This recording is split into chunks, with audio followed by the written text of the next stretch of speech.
Never gone live.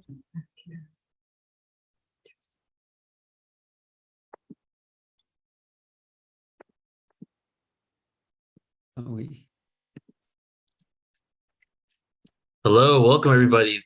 We are now live. Hello everybody, how are you doing? This is Neil with Portal to Ascension. So good to be here with you all and excited for today's panel. We've got some amazing people here with us today and a couple of my co-hosts that you guys have seen before, that I've done so much work with, that truly love so much, Joan of Angels and Alan Steinfeld. But before we get into introductions, I just want to say that this is the ET hybrid panel, past, present, and future. And what that means is, you know, the past awareness of the hybridization that has happened to our human planet and genetics, ancient DNA experiments that have resulted in modern day human. Present, what does this have to do for the present moment? What's currently going on? And what are the messages that we have from the stars with this awareness of not just star seeds and extraterrestrial beings existing, star beings existing, but also within the hybridization of humanity. And the future, of course, what does this mean for our future? And I'm extremely excited to be, you know, having these individuals with us today because I've worked with them before and truly love the awareness that they share. We are also doing a hybrids conference in a couple of weeks, which we're going to go over in a second here. But let me first pass it over to Joan. Joan and I just arrived here in Northern California. We're on our way up north. And we just got to the hotel in time to do this live broadcast. So the universe brought us here. Spirit guided us to make sure that we're on time for this. So welcome, Joan. Thank you for being here with us. I'm very excited to be here. I'm looking forward to the conference, especially the hybrids, since it's just that it's so present for so many of us now. And I think it's really important to understand why the program, how we can work with it, how to even know for some people out there that they are hybrids. I've been in touch with ETs, I think my entire life when I look back on it, and it takes a family to understand what's going on for you. So I'm happy to be here. Thank you, Joan. And Alan, brother Alan from New Realities. We're also live on New Realities right now too. Yes. Well, Neil, just as a baseline, I think we, of course, all are hybrids. Every human being on the planet is a hybrid of many, many different races. Because did you ever notice how we humans are so different than the rest of the earth animals? We're in these animal bodies, but we're not animals on the level of consciousness. So somehow there was a fusion of higher consciousness within the genetic codes of the earth material vibration of life, and we are this hybrid. I say in my book that we actually are the ETs. So there's that level, and then there's the next level where people have come with that awareness. Of course, most people walking around just think, you know, they evolved from apes, and maybe they did, but, you know, there's a higher level. Yeah. Seems like that. No, but there's a higher level happening here that we, as we bring awareness to our hybrid starseed connection, will help activate the rest of humanity. Yeah. And there's not only the hybridization that could be happening on the physical level, but there's also hybridization of souls. There's so much occurring, you know, out there. And when it comes to the hybridization program in the past, and this is kind of what really stemmed my curiosity originally for hybridization, was looking at ancient texts that referred to it. And when we talk about the hybridization in the past, one thing within Darwinism, for example, is there is no transitory fossils from Homo erectus to Homo sapien. There's no, they've been looking for it ever since the beginning of that theory. And we've just taken it as, you know, acceptance now. Whereas where was the shift? When did we shift from one species to another species? And there is no actual record of that, which really, well, you know, you're right. Getting back to Darwin, not saying there's not such a thing as evolution, because of course there's evolution, but there's no in-between species from a dolphin to a land animal. There's no in-between species that goes from like an anteater to an elephant. There's a lot missing in the fossil records that science just likes to gloss over and say, you know, oh yeah, things evolve. And I think they did, but there's what I call punctuated evolution, which is like, and I think I talked about this in my morphogenetic class, is there cosmic rays enter our genetics and give us a burst of the next octave of becoming. And that's why I think there's maybe a gap between generations. That's just my theory. So we're going to hear these beautiful women talk about what they think is going on from the past. How did we get here? Who are we? What is this hybrid nature, perhaps, or human nature that we are? So do you guys want to introduce some of our guests? Yeah, let's go for it. Do you want to go ahead and introduce Barbara? Barbara Lamb. Okay, so today we were talking about you, Barbara, and I was telling everyone how I met you at a crop circle conference, taking a tour of the crop circles and how profound your work has been.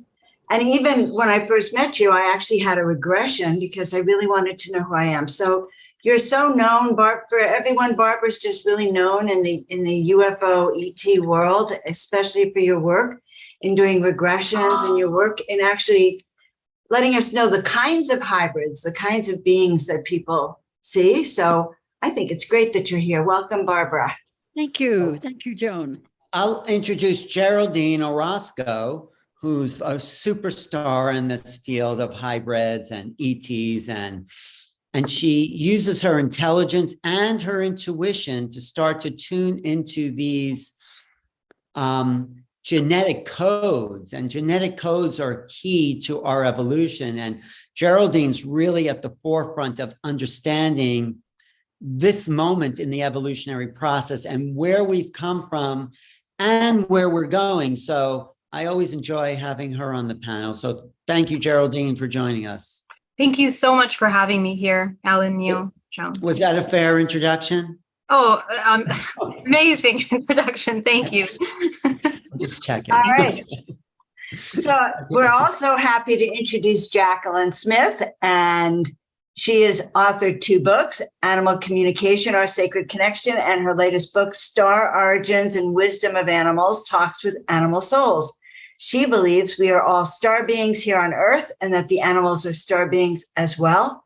She's also a certified hypnotherapist, gifted psychic healer, speaks star and light language, and is a metaphysical teacher. So we're just really happy to have you here, Jacqueline. Thank you so much.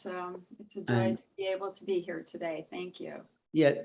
Can you up your sound a little bit, Jacqueline? It's a little low. Neil, do you want to introduce Hildegard?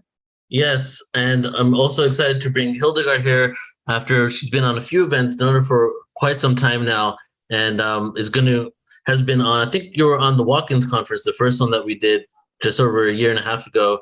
And a little bit about Hildegard. She grew up in Germany as a professional background in languages, international trade, and broadcast journalism, lived in Europe, South Africa, Canada, where she raised 4 children, is an intuitive awareness consultant, a speaker, writer, and poet. During her early 30s, she had several NDEs, near-death experiences, and at age 33 had a soul exchange walk-in experience. This opened up her to a continuous telepathic communication and support for her own androgynous soul aspect, Lumar. So welcome, Hildegard. It's good to see you again. Well, thank you for having me. I'm honored to be with you today. So there is a question on the chat, unless you want to go to what you were thinking, Neil, for the first question. Yeah, no, let's go with that question. We can just flow. All right, we'll go with the question, but I do want to go back to your question. Okay, Brad asked, do the human gray hybrids have the same soul as Earth humans, or say Pleiadian humanoids? I mean, so it's really about the nature of the soul and I don't know. That's a good question. Geraldine, do you want to take that first and we'll go around? Yeah, sure.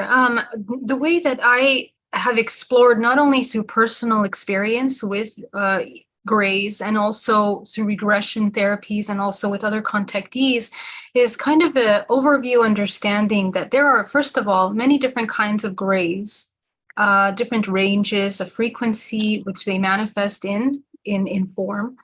And every single one of these different kinds of grays, depending on the vibrational frequency that they hold within them, would probably be a way to understand the level of soul source incarnation in their manifestation that is available to them.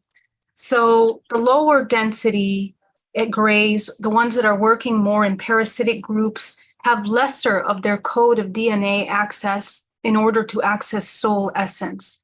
The grays that are on the more higher range scale have higher aspects of their genetic data available so that they can access source through their body, source being the soul manifestation.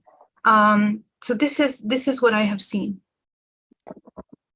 Great. Well, I think we have to define soul too. And Yeah. also, and I think for me, I think it is a connection directly to source, which is the full embodiment of the soul, but then maybe other beings have fractal parts of that. But Jacqueline, do you want to say something about that?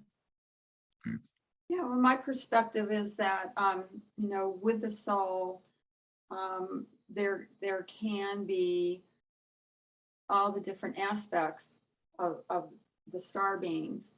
And so when it integrates with other forms, like with the human form, that for me, that sets, it comes into that part of the gray, comes in to activate the codes if we're being a human here on Earth or an Arcturian. And I agree with the higher frequencies coming in to help awaken the consciousness of not only, we'll say, the human, but of the soul itself, to continue to help expand the consciousness of the whole soul as a whole, if that makes sense. It makes a little sense. Can you clarify just a little bit more? Because you said that when a gray comes in alignment with a human soul and there's some sort of integration, I think you said that it activates codes. What do you mean exactly by that? So let's say a higher frequency gray, and again, gray is a kind of a catch-all term. That comes in, that aspect of the gray, the DNA, which is in the human, can continue throughout that human's lifetime to integrate into the field of the human in a deeper way and continue to activate the codes so that that person can access those codes with that part of themselves, of that higher gray or Arcturian or Syrian. Well, to add to that question, I'll ask Barbara, for that matter, this is from Lisa online, why does any alien race want to make hybrids, or any race, Barbara? Like what? Yeah. From the many regressions that I've done with people who experience extraterrestrial contact and other dimensional contact, I've gathered quite a bit of information about the hybrids. In these many years since 1991 that I've been doing this work, there have been different things said by the extraterrestrials during the regressions. They're said to the person, and once in a while they'll talk to me conducting the regression. So that's always been very interesting. And when I put it all together in all of these years since 1991, there have been 16 different reasons why certain groups of extraterrestrials do the great effort of creating ET human hybrids. Wow. So the most common one that I've heard from the Greys and a few other species as well is that they create the hybrids because they are trying to save their own race. In other words, over millennia, they have been losing their ability to reproduce in the way that they were accustomed to reproducing, and that varies according to the different species. But anyway, they've given a lot of reasons why they have been losing their ability to reproduce. One of them is that they have been doing so much cloning of their own kind that they have just sort of let the natural way of reproducing just become atrophied. And another reason for losing the ability to reproduce is that some of them have been traveling so much through space that they picked up a lot of radiation. Oh, And that radiation has made it very difficult to reproduce their species. Wow. Yeah, and enough of them apparently of any one species do a great deal of space travel, not just a few from one group. So that's pretty permeating the society of that group of beings that they cannot reproduce. But also there are some more sort of what we might call favorable reasons for creating the hybrids. One of them is to provide sort of a go-between group of people, that is the hybrids, who would be able to relate to human beings and relate to their species of extraterrestrials. In other words, they could travel there, as many of our people actually do, and they could be here as well. They could live here, and they could live on a spaceship, or they could live on another planet. Another reason given is that these beings would like to enhance and upgrade the human race. In other words, they see that we have amazing qualities that many of them don't have, but they have qualities also that we don't have or we're not using very frequently. So they would like to upgrade in terms of intelligence, intuition, telepathy, healing abilities, psychic abilities. So they very often instill these abilities in the hybrids who are living here on Earth. I'd like to say right away that when I was doing this work for, maybe the first 12 years or so, the hybrids that I was aware of were always hybrids who were living on the ships. They were not human enough to be able to come here and stay very long, definitely not to live here. So I was regressing many people who had hybrid children, whom eventually they came to know and feel very favorable about, by the way, very loving toward. And then I was getting to sort of know about many of the hybrids who have grown up on the ship and are living on the ship. So I thought for the first 12 years of doing this work that that's pretty much the end of the story, that the hybrids were always living on the ship or living on a different planet. However, I had the wonderful serendipity in somewhere along in the 2000s at a UFO conference, the International UFO Congress, to look to my right, and there was a woman standing there, a woman with the most amazing big eyes. I had never seen her before. And I just on impulse said, "Oh, I hope you don't mind, but you remind me of a hybrid." And she smiled a big smile and she said, "I am a hybrid." That woman was Cynthia, Yeah. who became a very dear, special friend and is no longer with us on Earth. She is on the ships working with some of her beings whose genetics that she has. Anyway, that opened my eyes to thinking, wow, okay, some of the hybrids are human enough that they can live here with us. 2 years later at the same conference, I met another woman and immediately said to her, "Well, I hope you don't mind my saying this, but you remind me of a mantis being."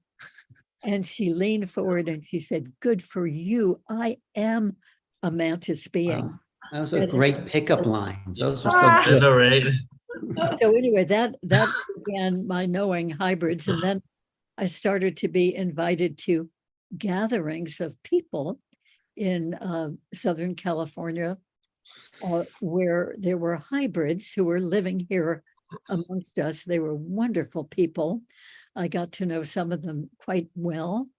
And I was really involved with that. And then suddenly one day I got a phone call from Miguel Mendonça, this wonderful writer in England.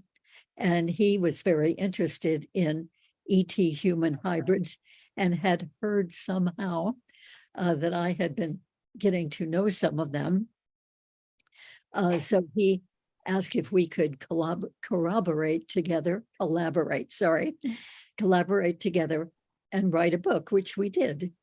The book is called Meet the Hybrids, The Lives and Missions of ET Ambassadors on Earth. So I still am meeting with people who have hybrid children, and I'm meeting with people here and there who believe they may be, and I believe they may very well be, ET human hybrids living here as human beings. So it's a big scope of Wow. hybridization going on with many, many different species involved. not Thank, just the little that. bit.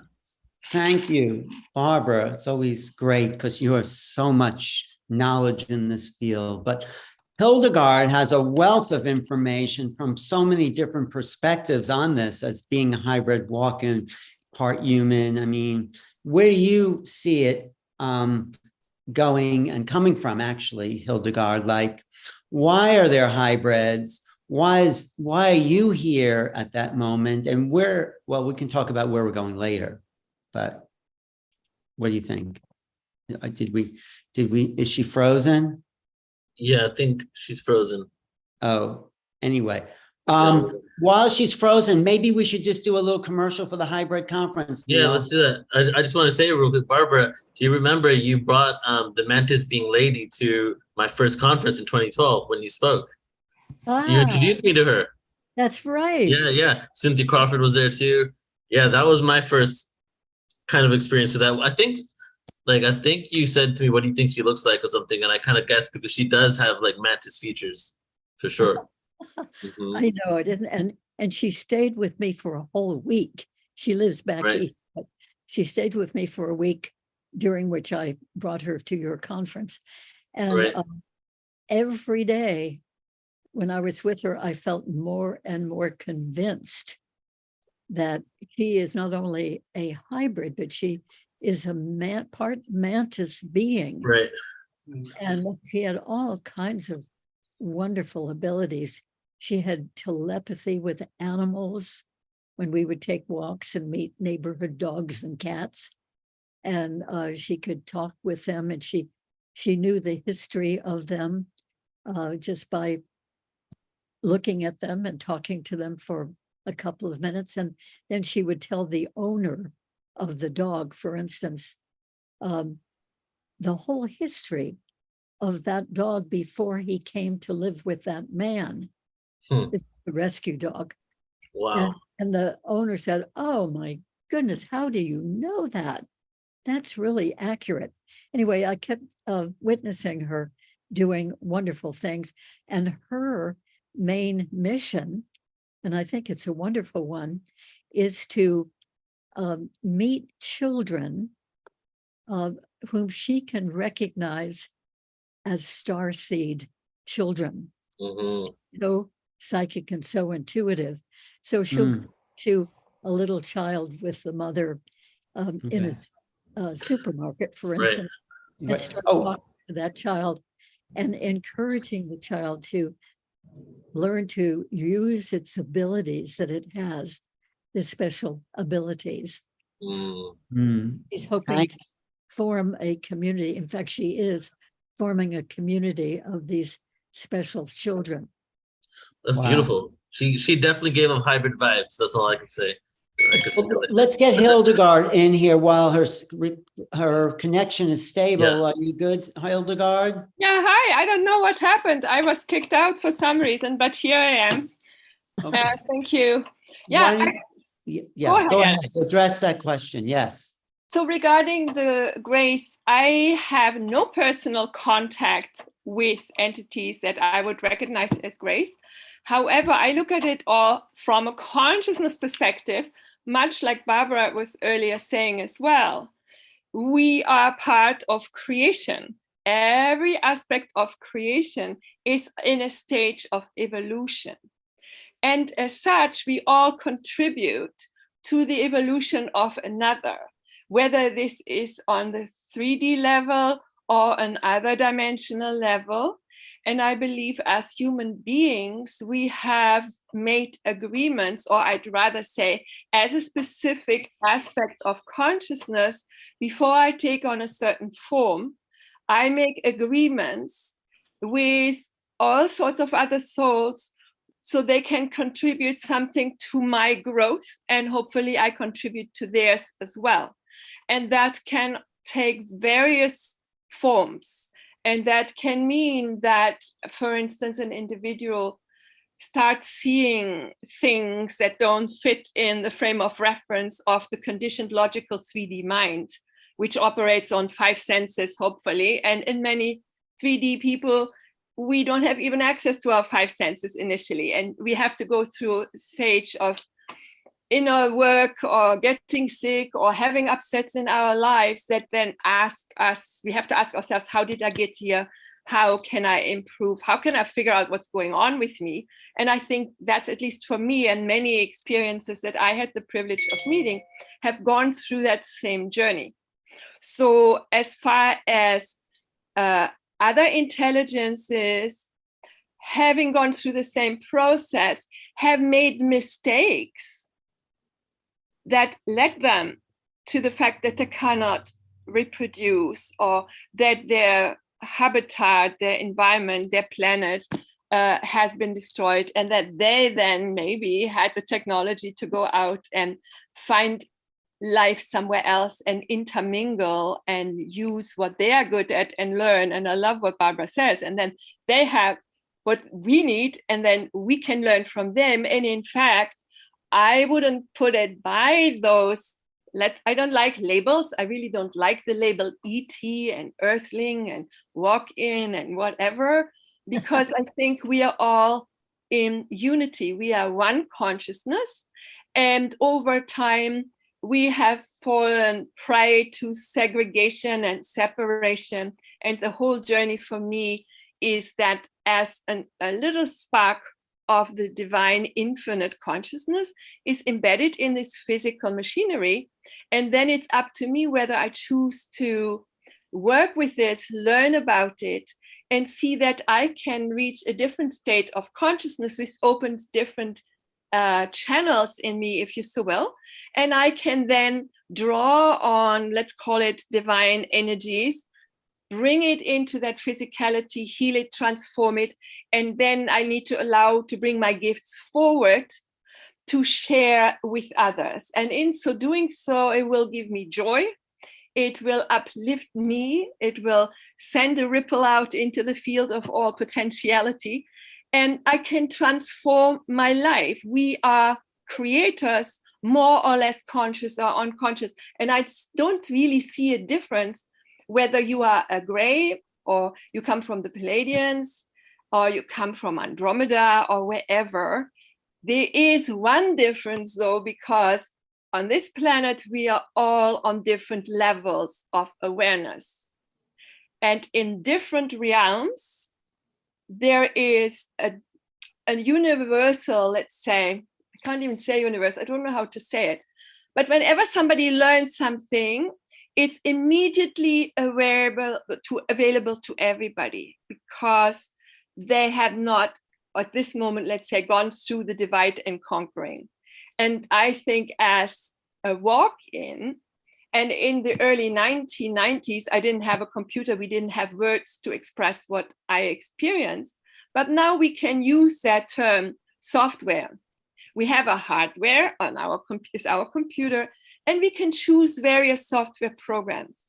And in our evolution to a different level of awareness, we can make choices to use different softwares, and different souls have a plan to tune into different vibrations to draw for their particular life purpose from those. So to me, it's a wonderful experience. And I see everybody, as Alan said, as we began this discussion, we are all walk-ins, all human beings on this planet, not walk-ins, hybrids. We are all on this journey of conscientization, if you so will. Every part of creation is on a particular evolutionary path, and eventually, depending on the choices we make, go back to that spark from which everything originated. Call it prime creator, prime source. So thank you for giving me that opportunity to share my thoughts. Thank you. Thank you, Hildegard.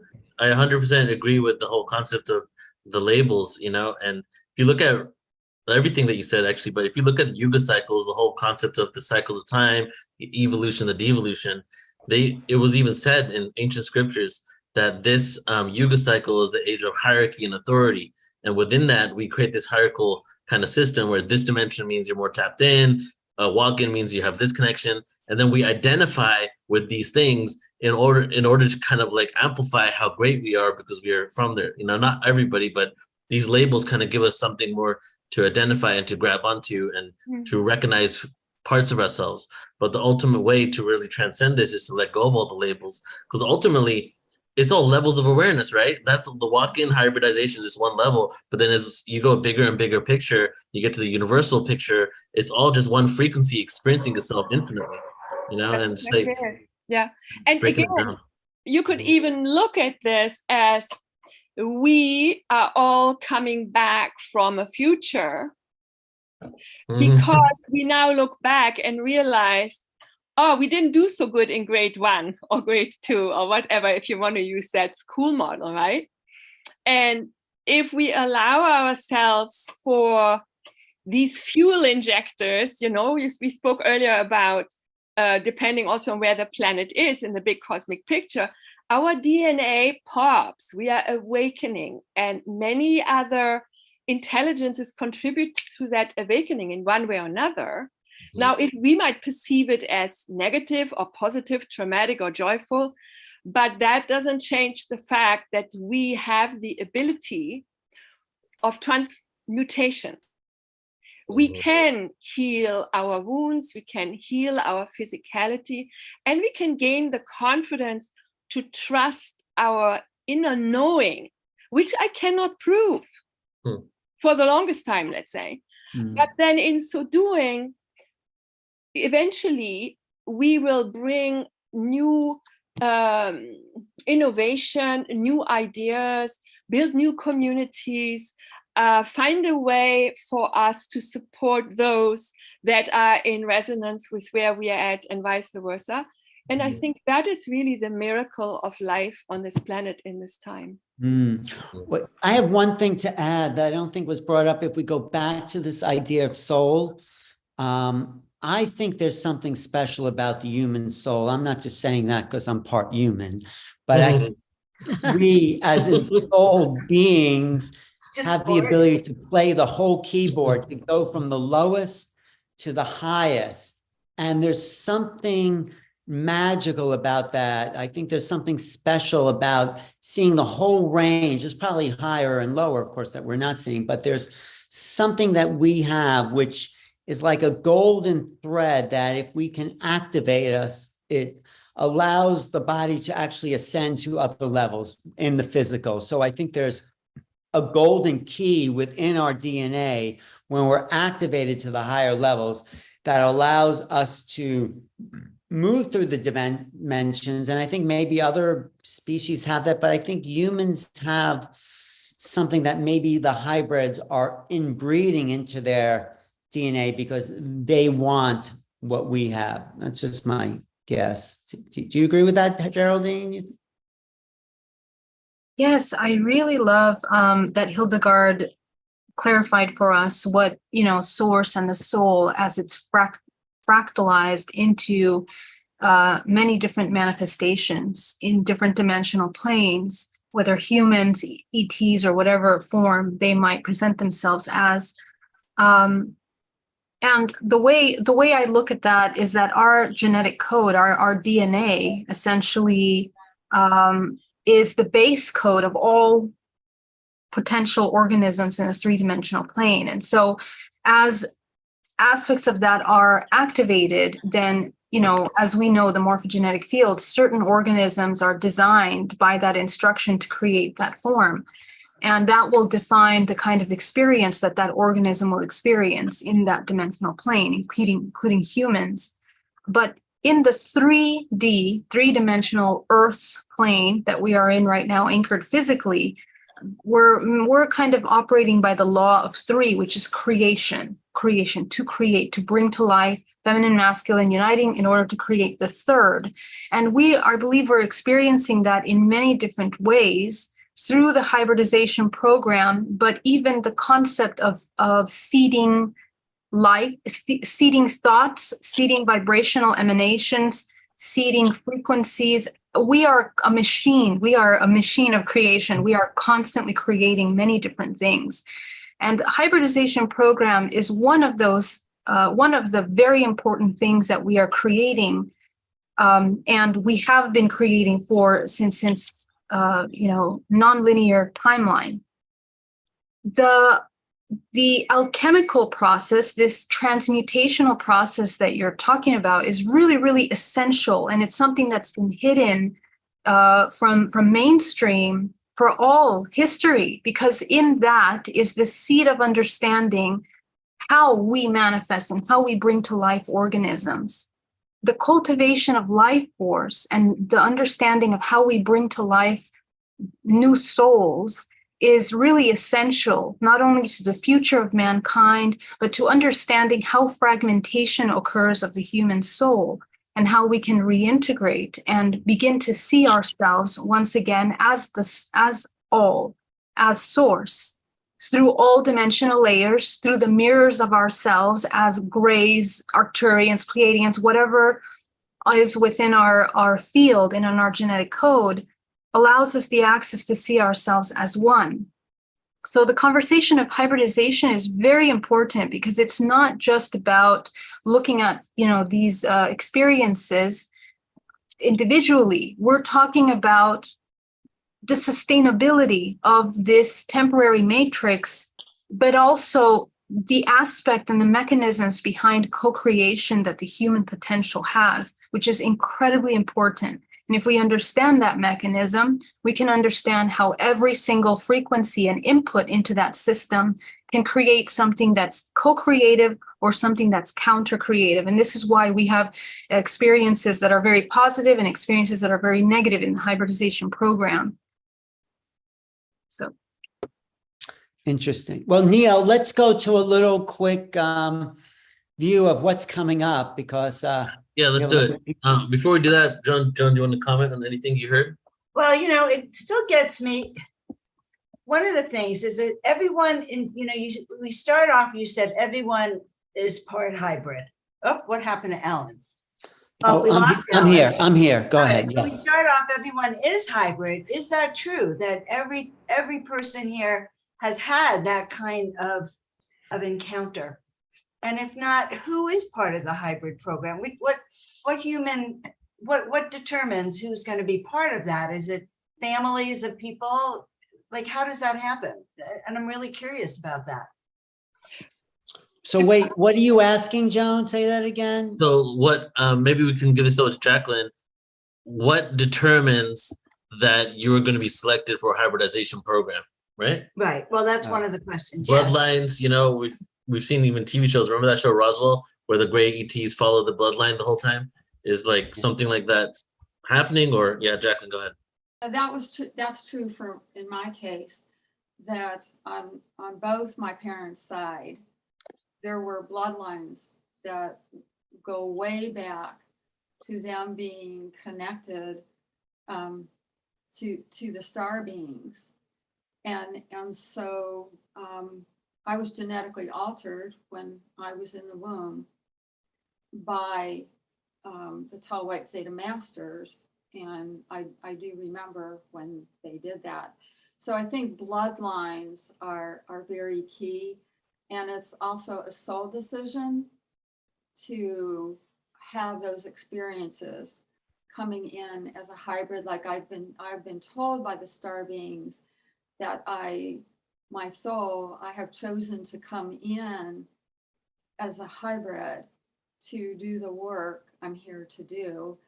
I'm a bridge, so I can communicate with star beings all the time and relay what they might have to say, but I'm also in a human body, so I can also talk about what it's like to be human. So, but I do think the bloodlines are very key in this, and they do follow the ancestry of those they have chosen to do this. But Yeah, Barbara.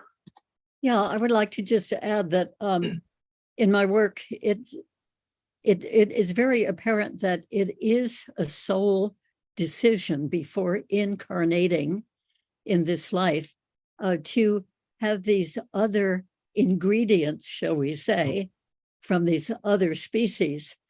And very often it seems like when we trace it back, that the soul of the person I'm working with, who is a hybrid, that soul had previous incarnations before this one as those species whose genetics they were given in this lifetime. So it's a very, very conscious decision. And all of it is about helping to raise the consciousness of humanity. So a soul wanting to come and have a lifetime of raising the consciousness of humanity in various ways can elect to combine with these other races of star beings and can arrange, it's all done on the soul level, to receive the genetics, either when the embryo is formed for that soul to incarnate in, or when the soul is already conceived and growing in the mother's womb. I think we're part of an evolutionary process on many, many levels. I mean, the reason we're having this conversation is to evolve our consciousness. The reason we get together, the reason we do anything is to evolve. And there's the physical, mental, emotional, and spiritual evolutions. And sometimes they're happening at different rates, but the whole creation is ongoing into forever, as each moment in a sense is an upgrade. It's just, I feel, yeah, there are jumps and leaps, and then we're trying to drag the rest of humanity who may not want or even know about it along by giving them this information in a way. So it's a really beautiful process. We're all in on whatever level we choose to be in. Just my Yes, I really resonate with the whole phrase that it's not about the destination, it's the journey that counts. You know, like, because the destination is already chosen, and that's even in the Rig Veda. That phrase is throughout many texts, and the Rig Veda has that whole concept, and that can be taken so many ways. But one of the ways I take it is enjoy the moment, live in the now. Why worry about where you're going to get? Really find the beauty in this moment. And that's the paradox of ascension that I like to speak about so often, is the only way we can create an ascended world is by finding beauty in the present moment, right? So it's like, as if we're always waiting for something in the future to manifest, then we'll always just be given back the same experience. Let's wait for something. And, you know, it's just going to be this, that's what the universe does. It's an unconditional Xerox machine. It copies your most prominent thought, you know? So you put that out there, you're going to get it. So it really is about enjoying this experience and having fun doing it, you know? And That, so yeah, that's what a teacher of mine said. Everyone wants to ascend and no one wants to live. Ascension comes from the process of a life well lived, well enjoyed, well experienced. That's the end. That's just the next level. But yeah, we're here. I totally agree. Thank you, Neil. Yeah. I like thinking of this hybridization program then is as an energetic and a genetic upgrade for humanity, like right? That through this alteration and intervention, it brings us more in alignment with our higher gifts, with our telepathic skills, our psychic skills. So and listening to you guys, I'm really aware that, wow, this is actually injecting into humanity then a higher consciousness. Right. Yes. I'm signing up for the hybridization program. Right? No, I've been in it. Yeah. Barbara, one moment. Hildegard, did you want to comment? So let's go Yes. Hildegard and Barbara. Then we'll take a pause to share the upcoming conference here. So go Yeah, ahead, Hildegard. so just going at the word hybrid program, it sounds like there is another class, right? It's another division. There are those in the hybrid program and those who are not. Well, let me tell you something. The sun shines on everybody. The farmer attends to his entire crop, not just to a select few. What makes maybe this group different, or people who have more awareness about or have done more research and have gone within and found more answers, worked with Barbara, dug out some more subconscious memories and brought them to the forefront.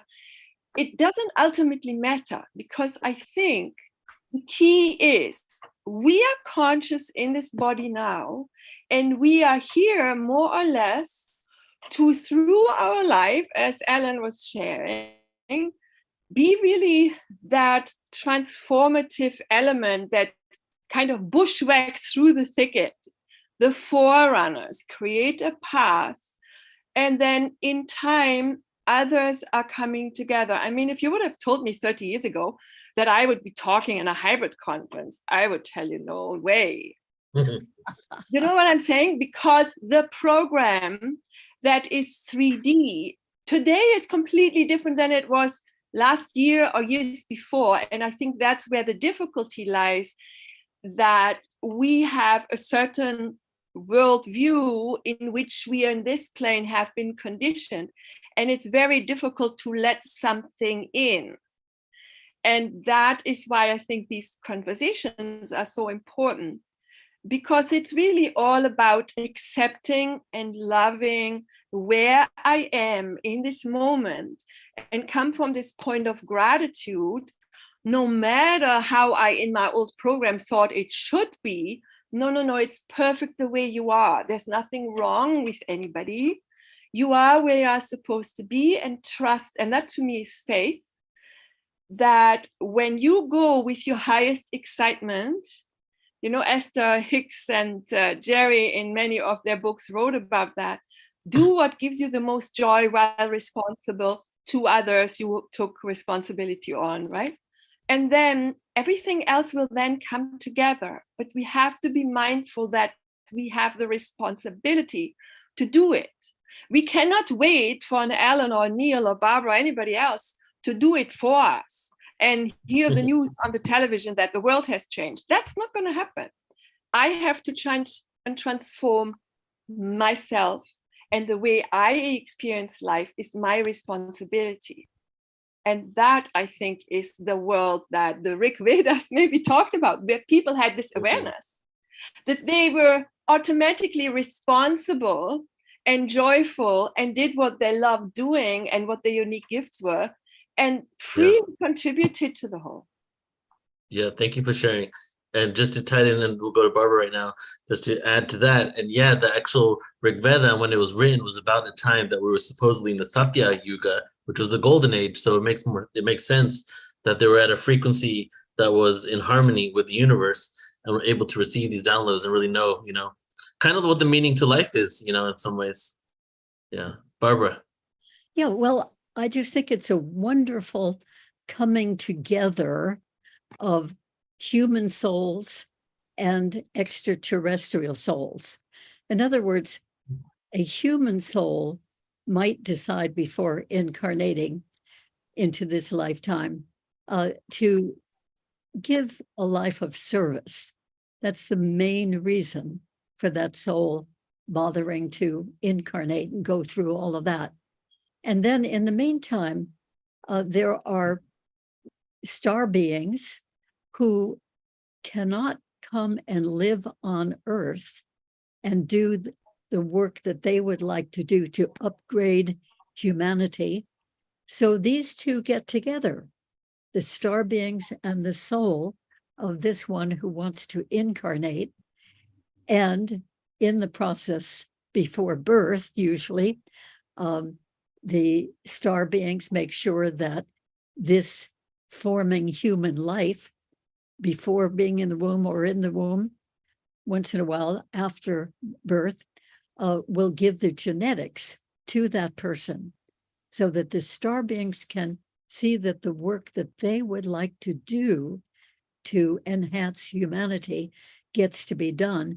And the soul gets to have these extra abilities and more ability to do the work that this soul came to do. So, I mean, I think it's a wonderful process. We're Yeah, very I mean, fortunate that we have many of these people who are hybrids. But Barbara, is there a soul that's just human? I mean, is there a human soul? I mean, isn't souls eternal and universal, the nature of the soul? Oh, I think so, absolutely.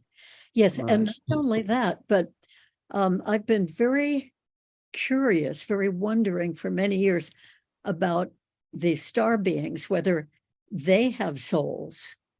Well, through various means, not my own, but other people's work, I have come to realize that, yes, indeed, the star beings are souls, incarnated as these different species of star beings.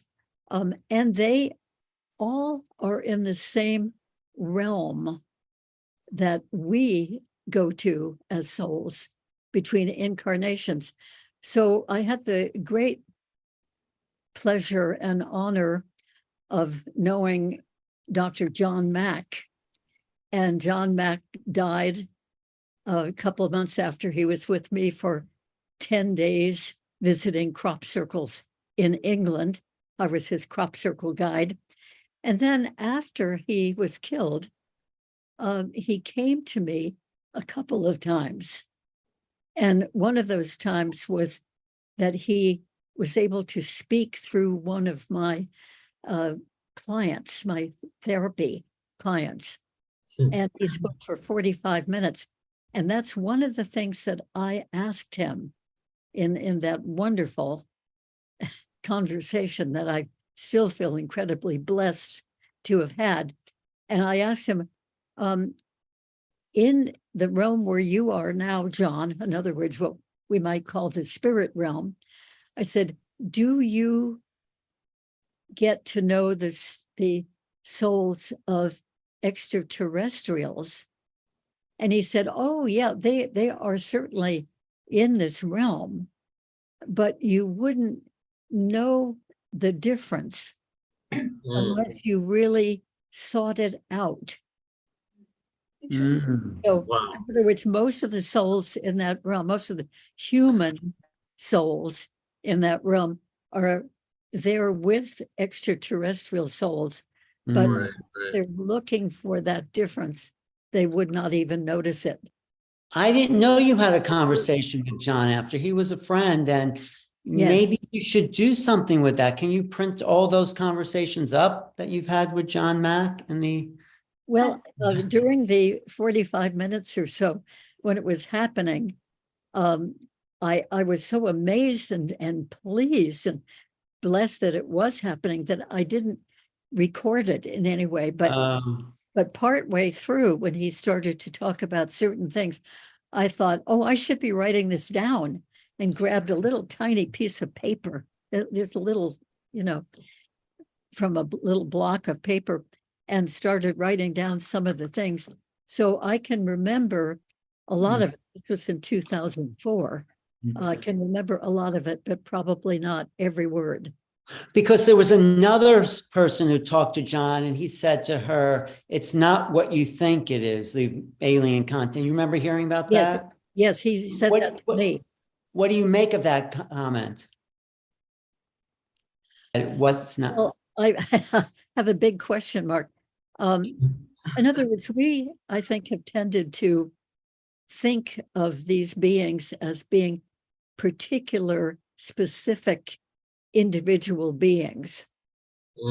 And that come to people, take them for experiences, and many, many different kinds of things happen with them from the point of view of a person.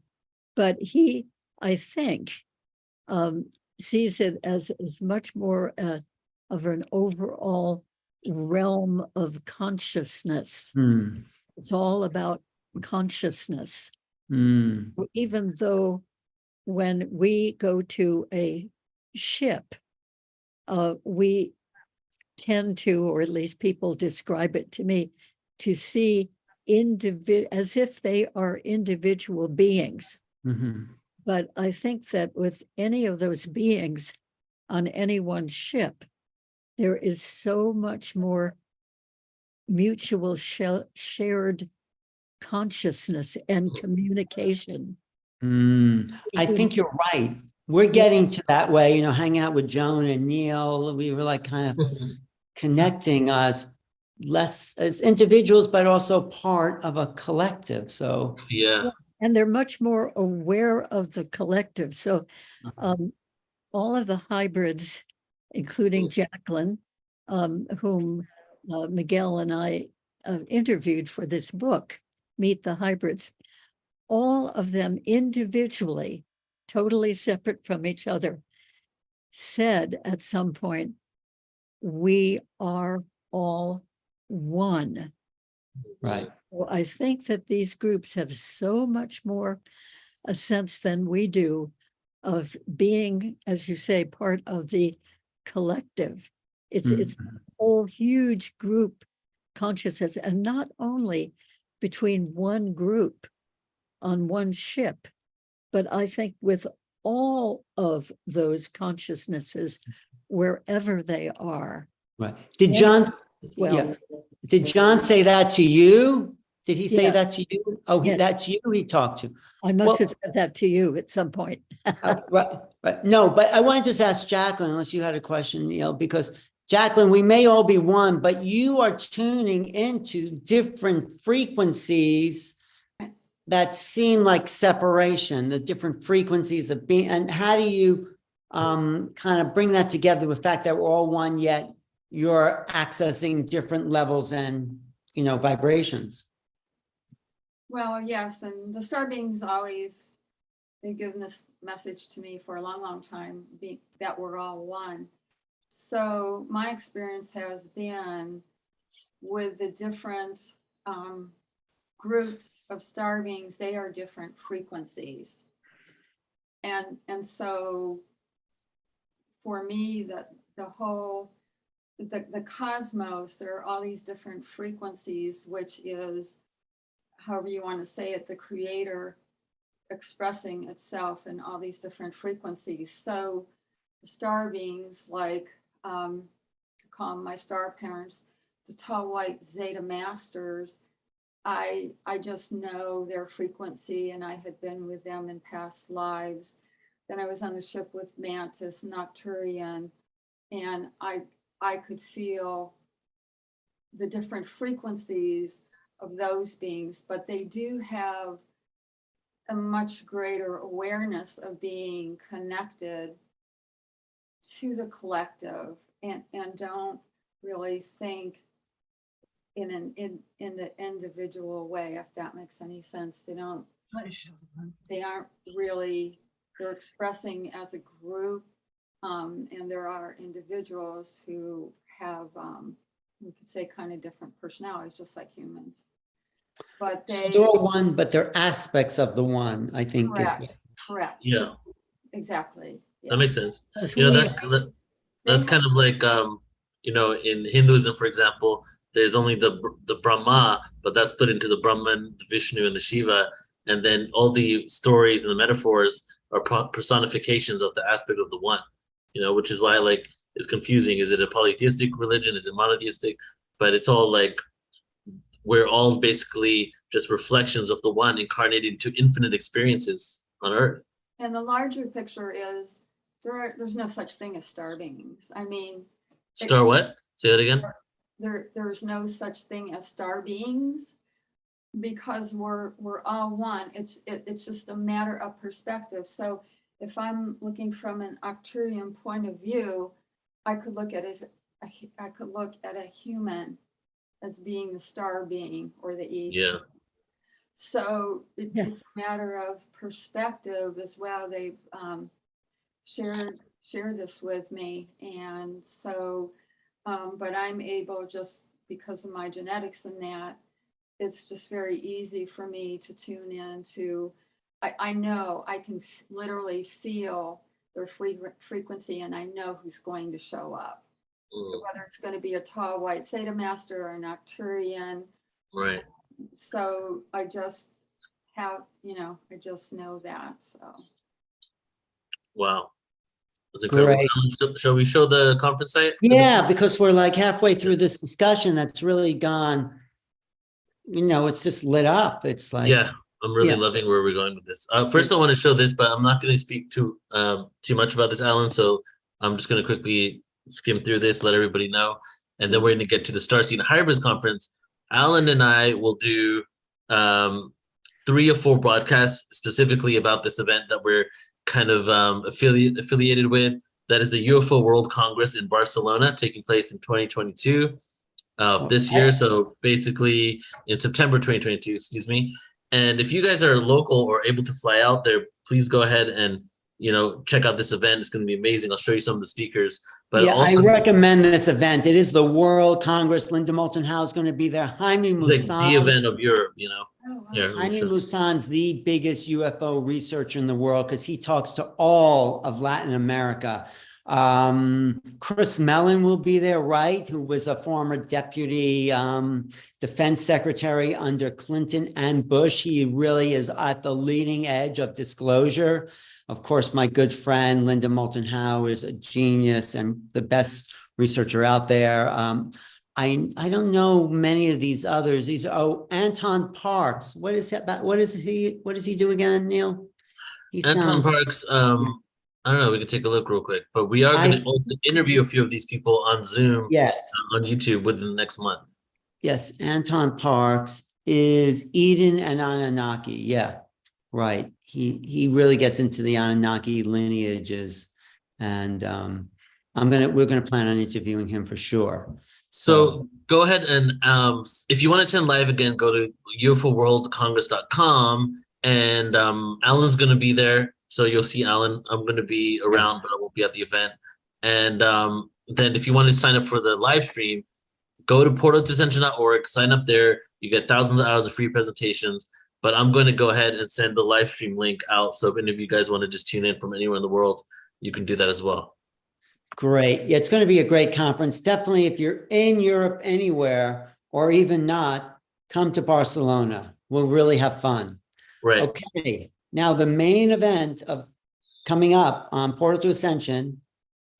Coming up in 2 weeks from now is the annual. Well, this is kind of interesting because this hybrid event has become a hybrid of 2 events that we usually do, which is funny. the Starseed Summit and the hybrid conference are hybridizing themselves together into one to become. That's funny, Neil. That's really clever. Yeah.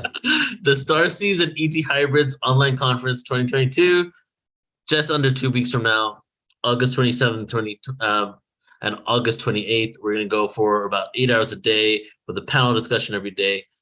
And tell people are going to be there. Some of the people here today, of course, the lovely Marina, Sarin, Jacqueline Smith, Jimmy Kuti, Anil, Geraldine, of course, Melanie Ware, me, Sheila Seppi, Tyler Ellison, who channels the Esasani, Mary Rodwell, Mary Edwards is a good friend of Barbara Lamb's. They wrote a book together. My old friend Phil Gruber and Vivian Cheval, who actually is an Arcturian fifth dimensional light code. I wouldn't say walk-in, but embodiment. So what do you have to say about Vivian, Joan? We're going to talk about Vivian. I am so excited. When I am in her presence, I know I'm in the presence of a full Arcturian. I can feel it. No, I do. And her skin is translucent. She carries such a high frequency that just being with her. Guys, tune in on Tuesday. Because it will be. We're doing a little out of this world interview. Mm-hmm. Out of this world. I like how you said it together too. That's perfect. We're getting in sync. Yeah. We So are if you so want to check this out, go to online events on portal2ascension.org, sign up there.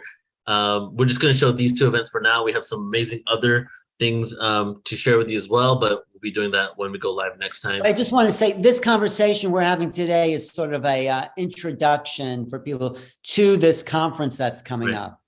So I'm really excited about that. Yeah, we're going to go really deep, and it's just so profound. The information that's going to be shared, the messages that we're receiving, and what this really means for now and future humanity. It's interesting that you might even think, what does Starseeds and ET hybrids have to do with any practical steps for my current reality and for my future on Earth? And actually, I feel it has quite a huge impact, especially as we understand and we start to disclose the vastness of our human experience and the origins of humanity, where we came from, why we're here on Earth. As we begin to remember, we've been on this planet of amnesia, where right now we're healing those fractures that are creating remembrance. And as we start to remember who we are and our experiences in the galaxy, we're going to be the star beings, as I think was Hildegard kind of said, or Jacqueline said in this moment, is that we're going to be going out to the stars, and that's within our reality. That's what that we can do. And part of that is activating our human avatar to the fullest potential that it has, our brains, our DNA strands, really shifting and utilizing our vehicles for what they're designed for. That brings me to another question that I kind of wanted to pass around the panel here was, I think it was you and I, Alan, we interviewed someone recently where they were talking about an ascension. Yeah, that was a couple of days ago. And that we're not ascending within ourselves. The consciousness is not ascending, but the body is ascending because our consciousness is already expanded at its full potential. So it's more like a physical ascension that's happening, and we're actually taking our human bodies with us rather than, one of the old school cataclysms that reset humanity and then we start all over again.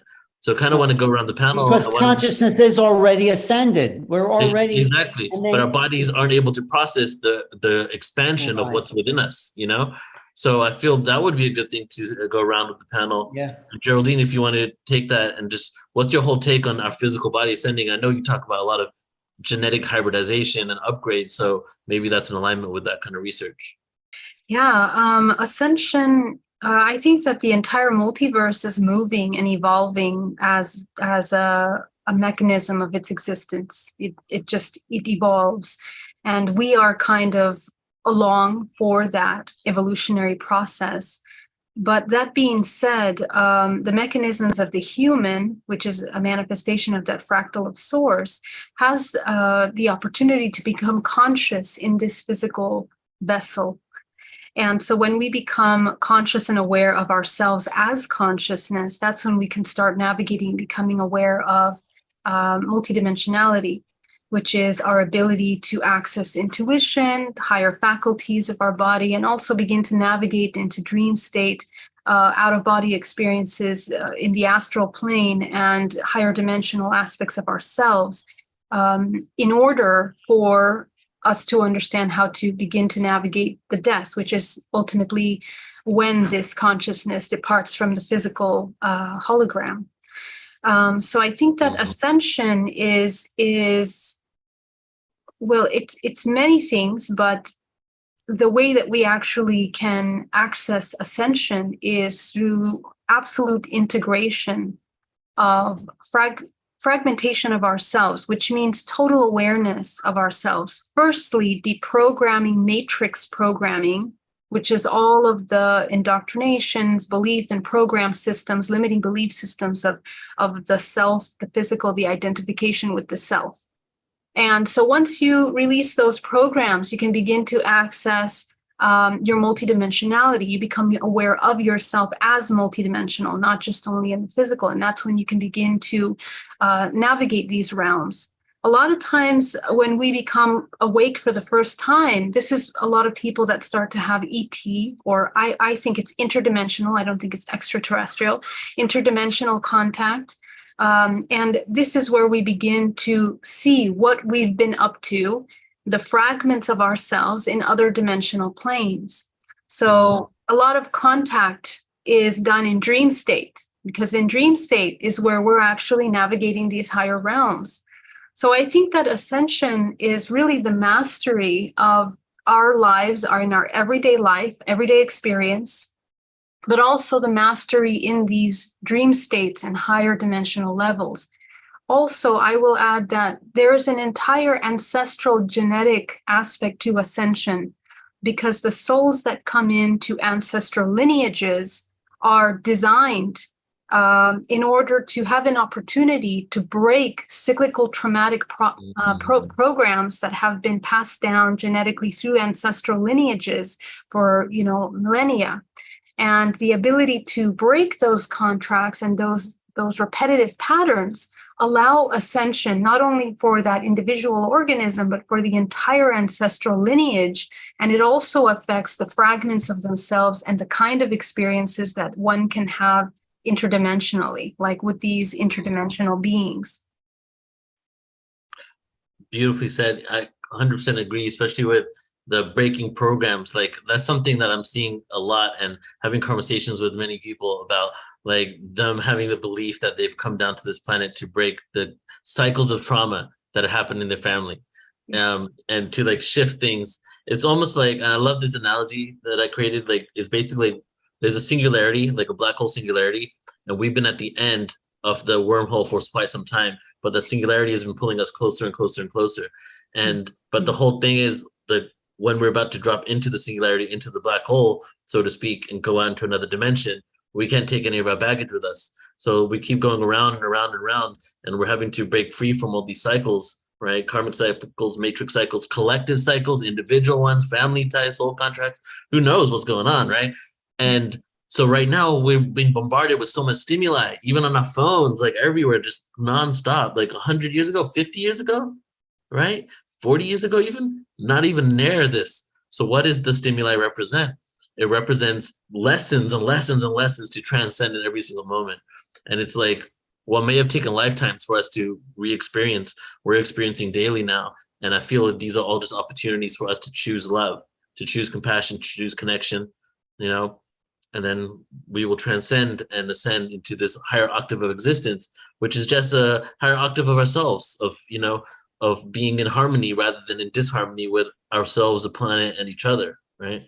Right. And I just will add really briefly that actually reaching that bliss state of non-judgmental 0 point is exactly the key for navigation in all these dimensional aspects of ourselves. So that to me would be ascension, is the ability to reach that bliss point where our vortex is rotating at a high space. We begin to create this geometrical expression that it begins to navigate in other dimensional realms. Yeah, and you said the word 0 point. That's the singularity, the black hole, the transcending, It's all quantum physics and metaphysics. It's like, this is a science, right? So Hildegard, what's your take on all this? Yeah, I love this term, ascension, because this is where the music's playing in here. Yes, I draw from a variety of sources. There can be various levels of awareness. Everybody can teach me something. And then it's up to me how I implement all these inputs that I can dial into with skill over time as I develop my abilities. I can draw on them to then create that ascended life right here. People on the planet have ascended. You know it when you meet them. We talked earlier about our Arcturian friend, Vivian. You know it, you feel it. You don't know the person, but you know.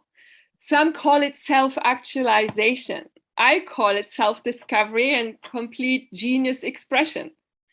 Because when you truly get what you're on the planet for, you know what gives you joy, and you're able to share that full on out. And I still have a ways to go on that one as well. But I discovered that when people understand their inner machinery and their inner programming and make decisions that completely are out of the ordinary for how they habitually would do life, things happen.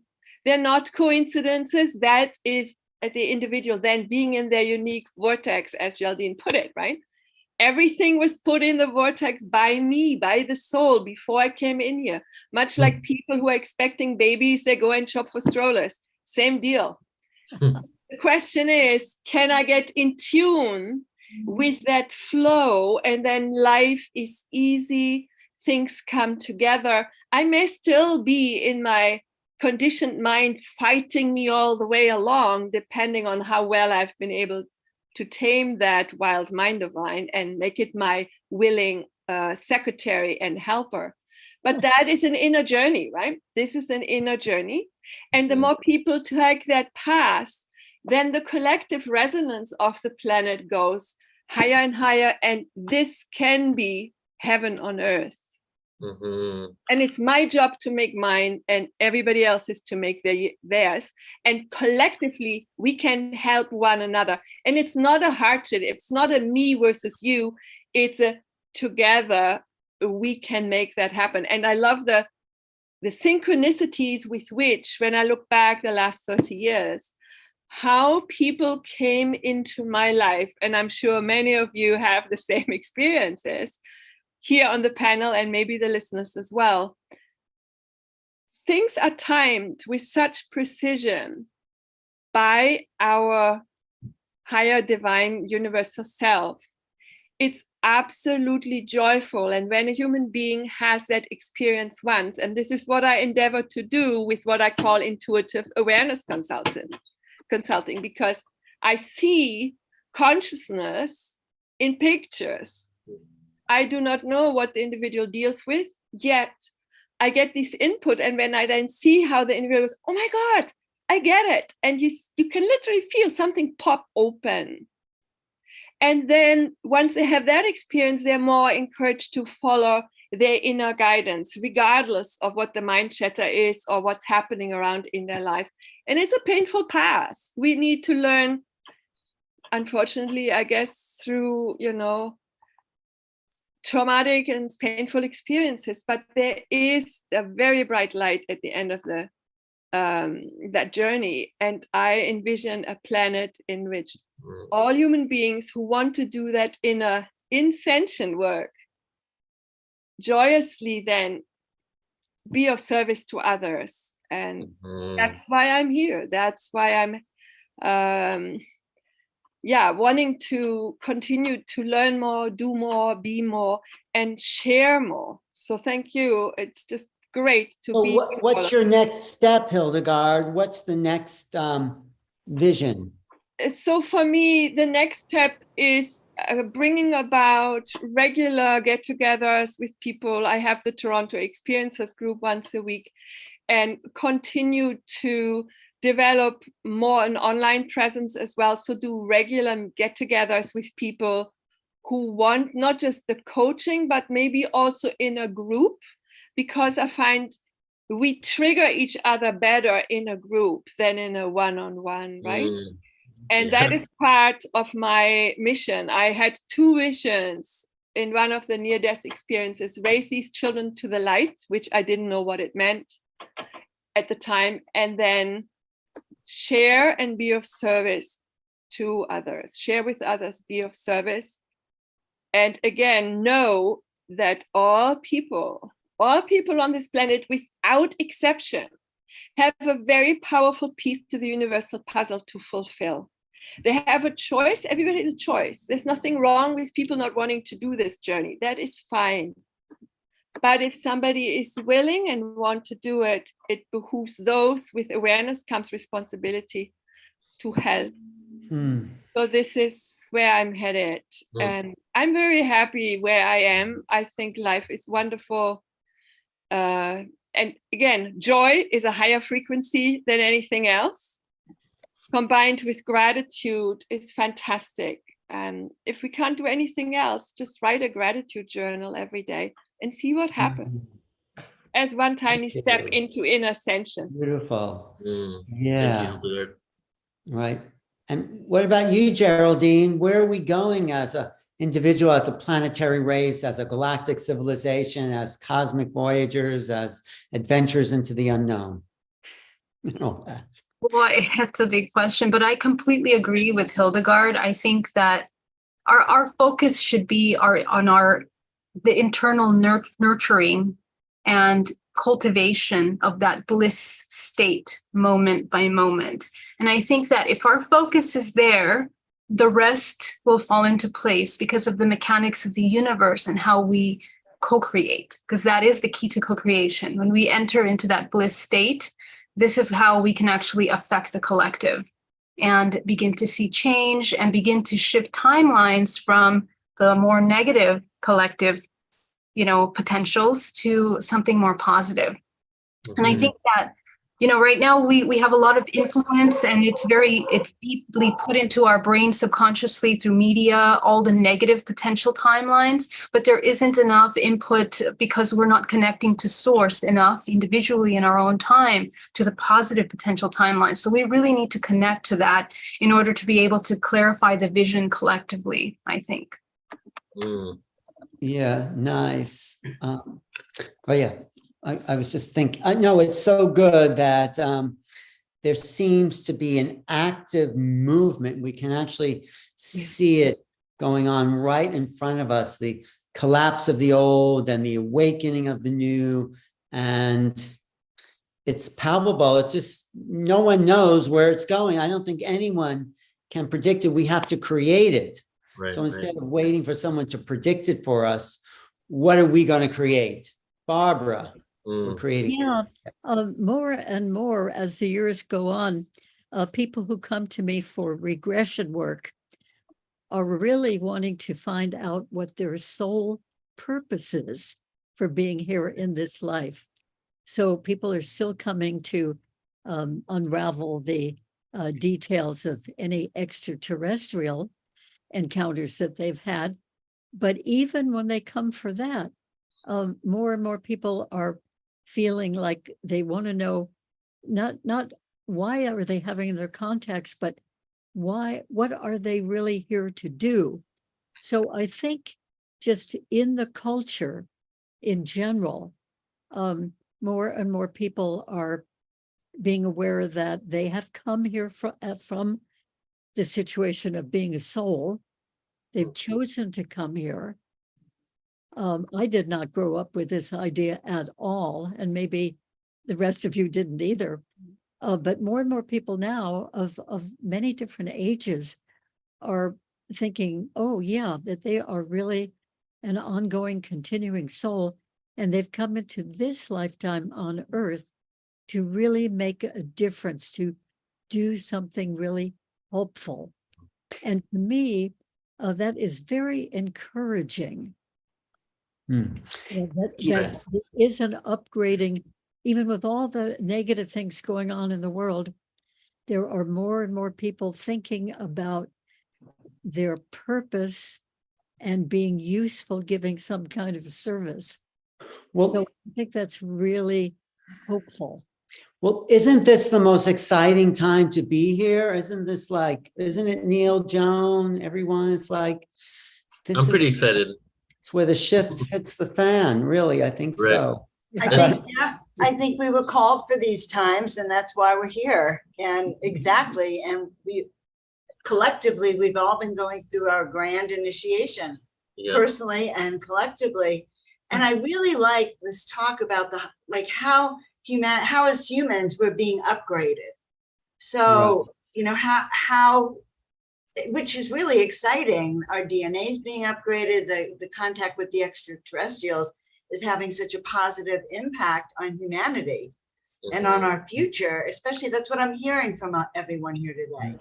A quote that I really love of Joan of Angel's quote is in order to be chosen, you must choose.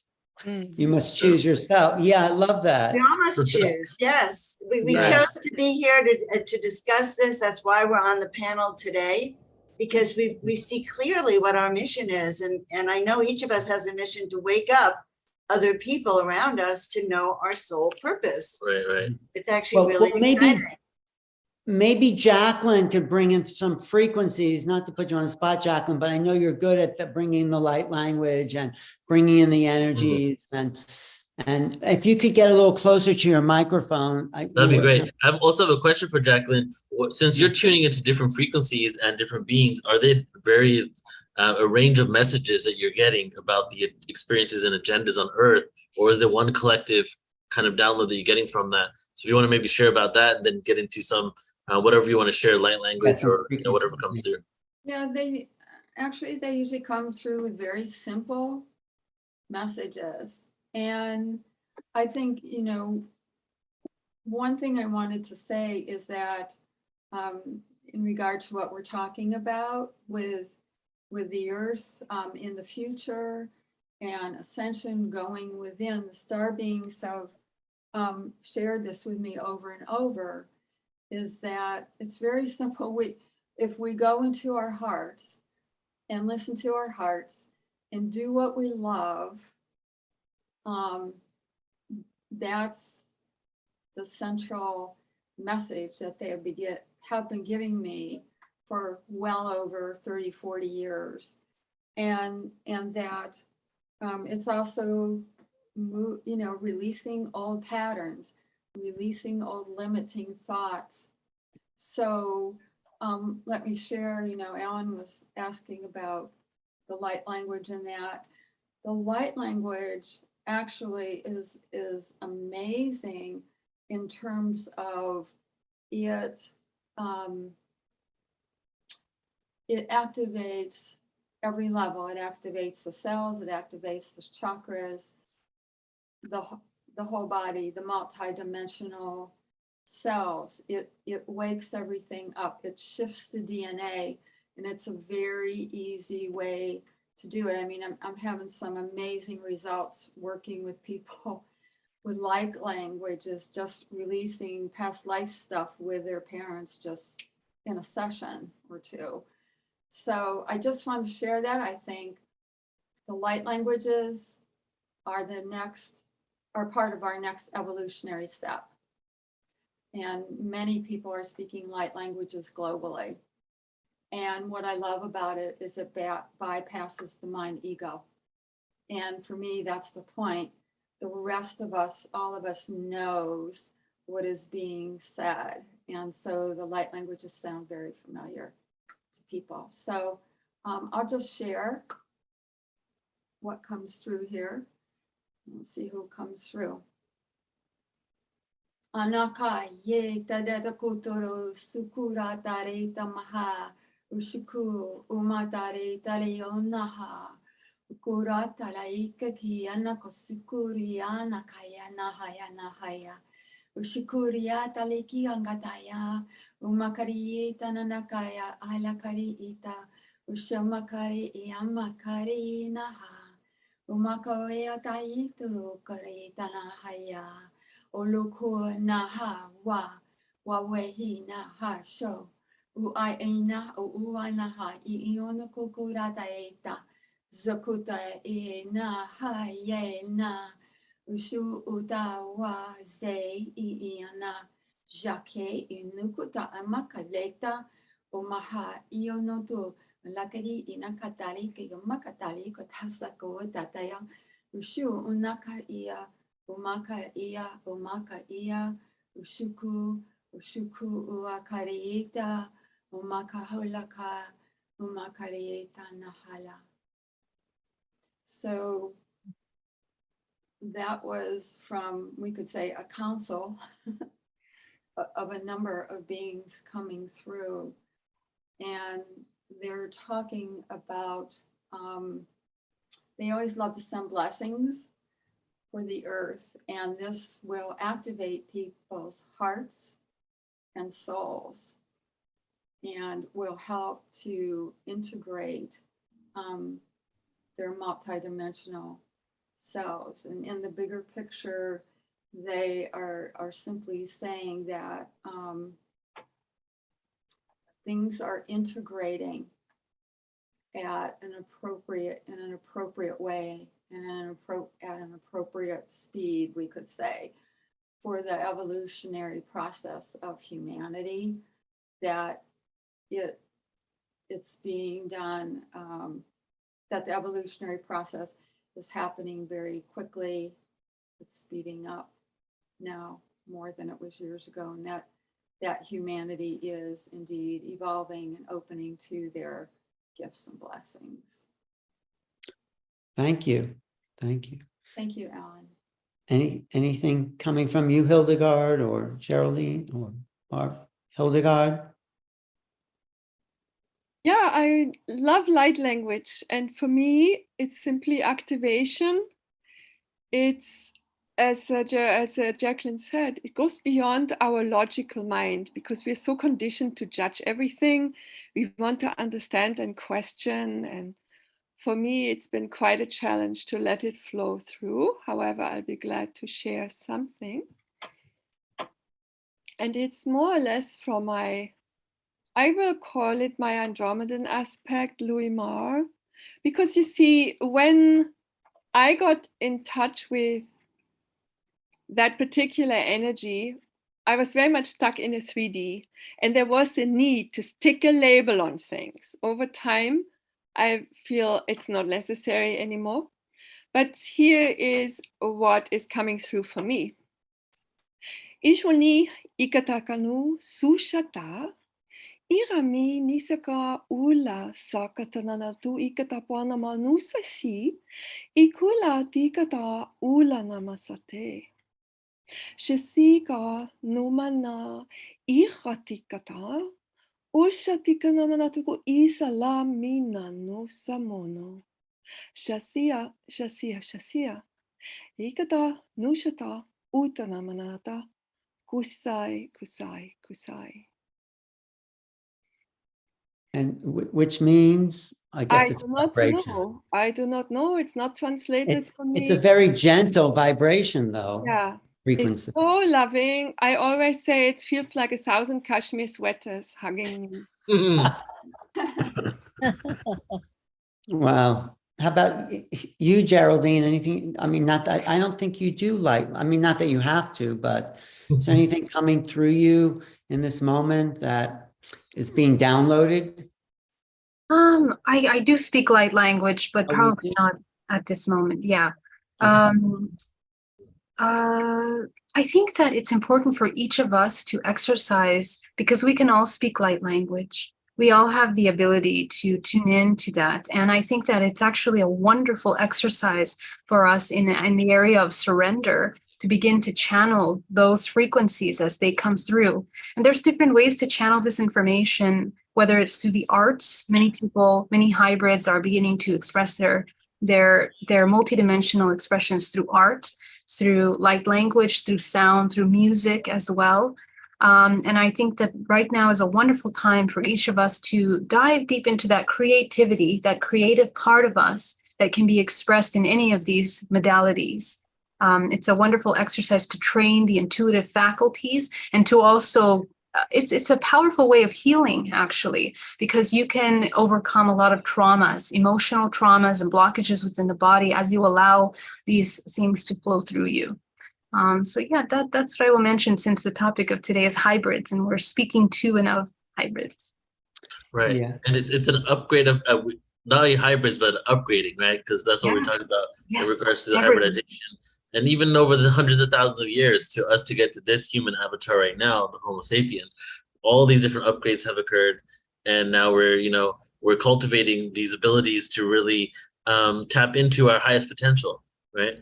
Yes, exactly. Well, Neil, did we answer your question, past, present, and future? I mean, there's still... I think we did. So I think we did. Yeah, we didn't really answer. Okay, so let's just recap here, summarize to make sure we did, right?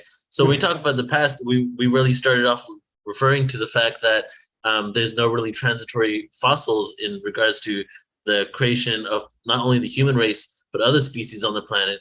But then that's just one aspect. And then we go into all the research, ancient civilizations research, the cycles of time, the fact that there have been other great civilizations that have existed on this planet that have been completely wiped from existence.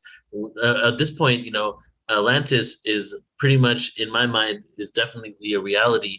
Whether it was called Atlantis or not by the actual individuals is maybe where, the jury is out there, because we see a lot of ancient civilizations around the world talking about being descendants from a great island that existed, pretty much where Plato said, near after the Pillars of Hercules, the Gates of Gibraltar, right, in the Atlantic Ocean.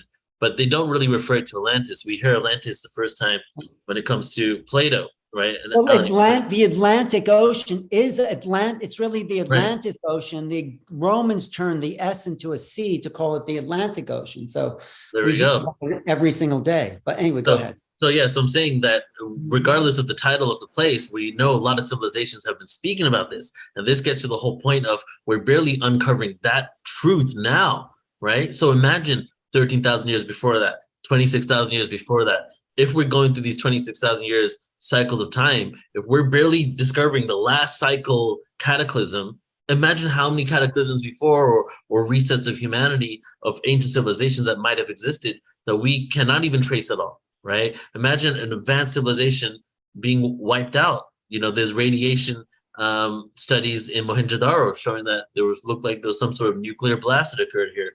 What has happened in our past is one of the greatest untold secrets of all time, right? And so as we start understanding this, it's not like, oh my God, we were so advanced. I used to think, and I'm going on a rant now because you asked this question if we answered it. I used to think that the past ancient civilizations were technologically more advanced. So I was like, you know, where are the computers? Where did they hide them? They got rid of all the computer chips, right? But then I realized the cycles of time do not talk about advancements in technology. They talk about advancements in consciousness. And when you get to a certain level of consciousness, most of the technology you have, you no longer need because you're happy with what you have. So there's a lot of ancient cultures were more connected to the planet and didn't really need to dive into, you know, other forms of technology, or had the ability to use their own human avatar. And case in point are the Pumu Punku H blocks, and not the blocks, but the stones that basically look like they were melted into place and then solidified, that there was some sort of technology that transcended the external tool, right? So that goes into the past question, just to bring it to a close on that we have been advanced and we have had all types of occurrences happen on this planet, all types of experiences happen. And part of that is the hybridization of humanity. Many ancient cultures, the Sumerians, the Egyptians, the Greek, the ancient Vedic texts refer to metaphorical depictions of a hybridization occurring with humanity, talking about clay, but it's actually like two beings in a laboratory, you know? So this has happened and it continues to happen. So to have a fear about the fact that we are a hybrid of the original humanoid in this galaxy in the first place, right? We need to really dive into this a little deeper. And that's why we're doing events like this, conferences, and having conversations. Great.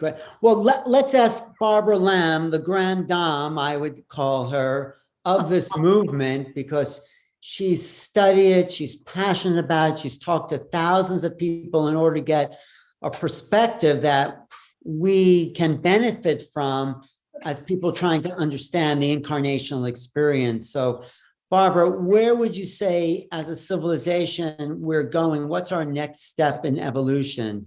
And do you feel it is the right path, that we're moving in the direction of higher consciousness? And there's a lot of other stuff going on, but just curious, because you've done so much work for so long that you have a broad perspective. So what's the overview? Yeah. Well, I think that consciousness on this planet it's very intermittent, it's very uneven, but it is slowly raising. And I think also that part of that dynamic of at least part of humanity raising in consciousness is the great contrast that we have with the darker side of those who are very obsessed with power and control and doing a lot of actions to take that power and control. So I think that as more and more people are getting onto that really is going on and has gone on for many, many, many centuries. I think it's highlighted more. There's more, I think, there's more contrast right now between those who are raising and opening in consciousness and those who are trying to put us down, dumb us down, make us ignorant and take control. So the more that people see that, the more that they have the opportunity to sort of lift their own consciousness. So it's very, very much of a yin-yang situation going on in the world. I think it always has been, but now it has that global aspect of this, the light and the dark, juxtaposing like the ancient Chinese Do you get mandala. a feeling one way or the other? Like, or, I mean, Yeah, I think that what I'm talking about here in the worldly level is being augmented from the higher levels of consciousness, that is the star beings and many spiritual beings. I think the spiritual beings have always been there. The high masters have always been there. But now I think there are more people who are bringing them through to our awareness through channeling and so forth. So you've got that too. You've got the 3D version of this going on, and then you have the non-3D version and these beings and this consciousness coming to us. So I think it's going in a good direction. I mean, I think we're going to have to tough it through a lot of difficult stuff, and we are already. But I think overall, we are lifting up. and what does that look like when we get there to you? What does that next level of civilization look like? Well, many people see it as that many people and the earth itself is rising up in what they call the ascension process. And that means that we will be in a higher dimension, fourth, fifth, more like fifth or sixth dimension. And that some of humanity, well, this is what I hear from others. Some of humanity will be rising up in frequency and will be living in a whole different way. And some of humanity may not elevate in that particular way and will be living in the three-dimensional oppositional existence that humanity lives in, or so much of humanity is living in. So I think it might be a long time before the 3D people who are going to keep being in opposition in every way and tough it through, for them, I think it's going to take a long time for them to come along with others who are raising in consciousness and maybe experiencing that actual ascension. So I am not an expert on ascension, but this is just a perspective from what I'm getting so far from knowing and hearing from a lot of people. Thank you. It's basically a good direction, and we have to really work at it. This isn't going to just magically, mystically happen. Poof. Well, let's talk to one of the angels, Joan. Yes. Joan, because I know you have a big vision of the future because you're part of it. We're all part of this future, thank goodness. And we all came here for our mission, which is to be part of this ascension process. We are the leaders, we're the guides, we're the ones who've been awakened first and opening the door. That's why I always tell Neil, portal to ascension to me is like we enter the doorway, we're on the ship and we're going higher. And I do believe that on one hand, there's a level on the planet which is to suppress consciousness, and that's what it's here to do, which is part of our own awakening. So it's that balance. And I think that I do believe all is unfolding for the highest good of all concerned. And we talked about trusting that that's going to happen. And by seeing it happen, we also are part of it unfolding. Beautiful, beautiful. So Neil, should we wrap up, you're saying? Yeah, Should we let's, go around and get like closing statements and? yeah, let's go around and do some closing statements. Yeah. Yeah, Hildegard. Well, sticking with the future, I think the children being born, they come in with the consciousness that maybe we cannot even connect to. I see it in my own children. I'm not sure what it's going to be in my grandchildren, but those who have grandchildren have said as much. And I think it's really the journey inward, the lotus opening at a different speed, at different times for different people. But the potential is there. And I think it's all about knowledge transfer. We are in the era of knowledge transfer. And as we can share, and it doesn't have to be in a lecture or in a book or whatever, these are all good mediums, but we shouldn't underestimate the little interaction you have with the person that you're meeting anywhere in the city, on the bus stop, in the subway, or wherever, at the gas station. That little interaction, even though it's not conscious, it on a deeper level, it impacts everybody you touch. And I think by us being who we came here to be and learning more about healing old patterns and being more joyful, bringing my own vibration to a higher level, it will ripple off step by step. And again, I'm not sure on timelines either. I'm not privy to know that. But I'm very confident that in my lifetime, I will see major shifts. And I have seen major shifts already. All of you who were around 30 years ago, maybe I am the oldest one in the group, I don't know. But it wasn't like that. The discussions weren't there. The bookstores weren't there. The conferences, you really had to go and know where it was to get certain publications even. So the last 3 decades, it was just rapid transformation, one after the other. So I'm super optimistic for the future. And counting on the new ones coming in, educating us. Yes. Yeah. What about you, Jacqueline? Where are you going? Yes, And how are you getting there? No.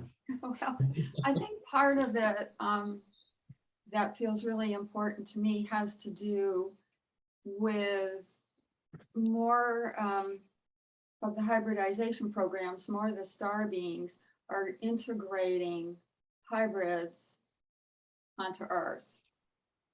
And with more hybrid children, more star children being here, they are going to, just by being around them, will help to raise the consciousness of humanity.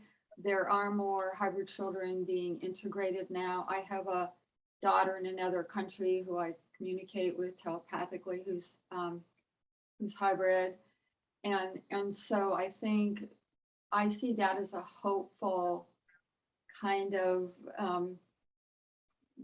gift. I see the hybrid children coming in, the star children coming in, as being this gift, and so that humanity can evolve, people can become more aware, and so that we will have more of this going on globally to really help support humanity in their journey with evolution. Oh, We're here for the evolution. Thank you. I want to ask Geraldine what you think about what Jacqueline said as compared to what Marina Sorin says, that she's afraid that the hybrids are taking over and wiping out the human part. I'm so glad that you brought that up, because that's exactly what I wanted to add as a piece to this conversation today. Yeah. Because I think that the hybridization program is the missing link to understanding a deeper understanding of what the soul is, what the human experience is about. I think that experiencing and understanding the soul and how it navigates is, depending on how we maintain and cultivate our life force, we are choosing the kind of participation, whether in parasitic programs of hybridization or high vibration hybridization. And I'm sorry, I wrote notes, and I can't do that. So I just have to speak it out when it comes. Talk about this, because this is really a contention point within our community right now.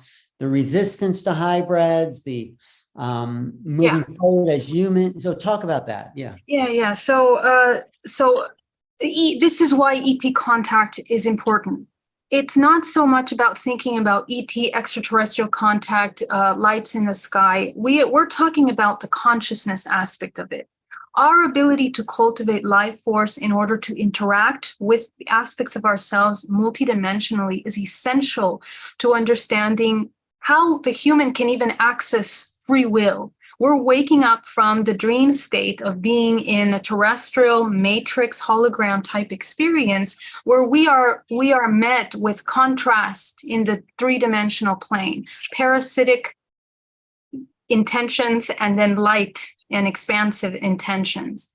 So in order to transcend all of the parasitic experiences that we as humans are here to experience, whether it's in our relationship lives, traumas, or in interdimensional aspects of ourselves, the human needs to train itself in order to understand how to co-create. By entering into that bliss state, as we mentioned, we have the ability of shifting and deprogramming matrix programming and navigating our everyday life, and in dream state and in higher dimensions, begin to understand the agreements that we have made ancestrally, collectively, in higher dimensional planes for our interaction in hybridization. So, and we can't just paint the picture that it's only high vibration, because remember, we can't negate the entire very parasitic part of the hybridization program, which is because we in ourselves have shadow and light. So the most unconscious parts of us that co-create negative hybridization programs speak to the shadows that need to be integrated in our subconscious mind, and as well in the collective subconscious as a whole. So I do not believe that there is a taking over the world of anything. I think that internally we are our own universe. We have to remember that we in our own self, in our own sphere of our multidimensional body, we are co-creating a reality. Many realities, many dimensional accesses. And so we have to understand that as co-creators of our reality, our every thought, intention defines the kind of experience that we're having, even in these higher dimensions. So we have the ability of alchemizing this low frequencies within us in order for when we reach these higher states of interdimensionality and contact, we can begin to weave through, reintegrate even the fragments of ourselves through the hybridization program, through other ET beings that we interact and also channel through us, are all expressions of our genetic code. It's all from the genetic code is being expressed when we are interacting in these realms. So just to summarize that, we're not victims of absolutely anything, because we need to understand that we're co-creators on all dimensional levels. And that's something that, we're just kind of waking up and getting very clear about what that really looks like and the mechanics of that. Right. So I just have a follow-up question to that. So it seems like, and this is what I've been gravitating towards, is that a lot of us just have a few pieces of the puzzle, and there's so many more dimensional levels of awareness that even if we're tapped in, we could only be getting one piece of the puzzle and not understanding the bigger picture. So when it comes to, like, from what you're saying here, we've been told, I've heard many times that this is a free will universe, right? And within the whole free will universe, there's a split within this community of free will universe people of our free will is being violated and our free will cannot be violated. So what's your take? Does free will get violated, or is that not possible? In my humble opinion, I do not believe, first of all, free will is something that we have to become aware that we have. And even in that, we are an organism as a part of a complex multiverse. We are deeply interdependent.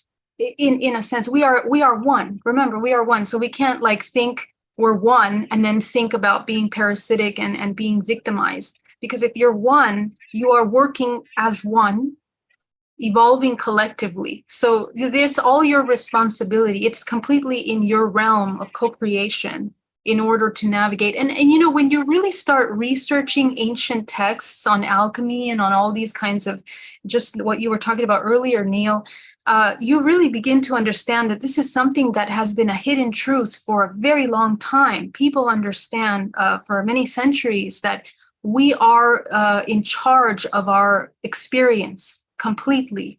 It's just a matter of understanding the mechanics of co-creation.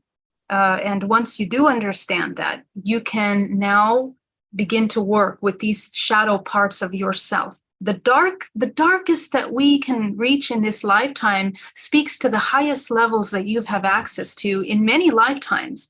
And many people are highly ascended masters, you can say, or life force cultivators for many centuries that incarnate into this timeline in order to break some of these things and to evolve from these shadows.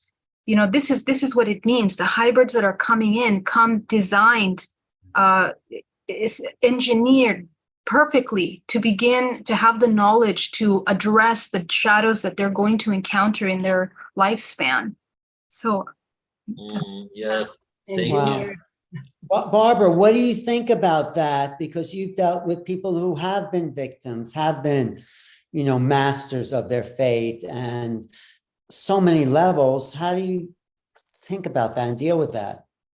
Well, a lot of the individuals who have come to me for work are people who are really now wanting to raise in consciousness. They are raising in consciousness, and they are wanting to give more and more service. Now, many of these people had already, when very young, in their growing up years, were horribly abused, very often by their own families or people they knew nearby.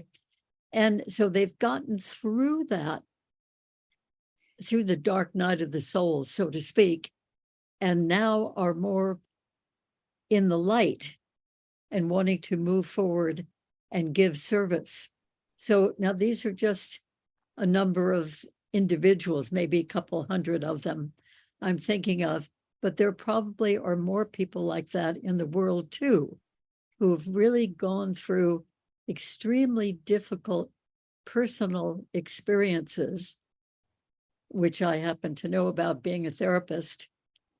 But now they really are evolving, and they're already doing a lot more enlightened service and want to do even more. So I think that just taking from this small grouping of people, that's a very hopeful sign that this is happening here and there in humanity.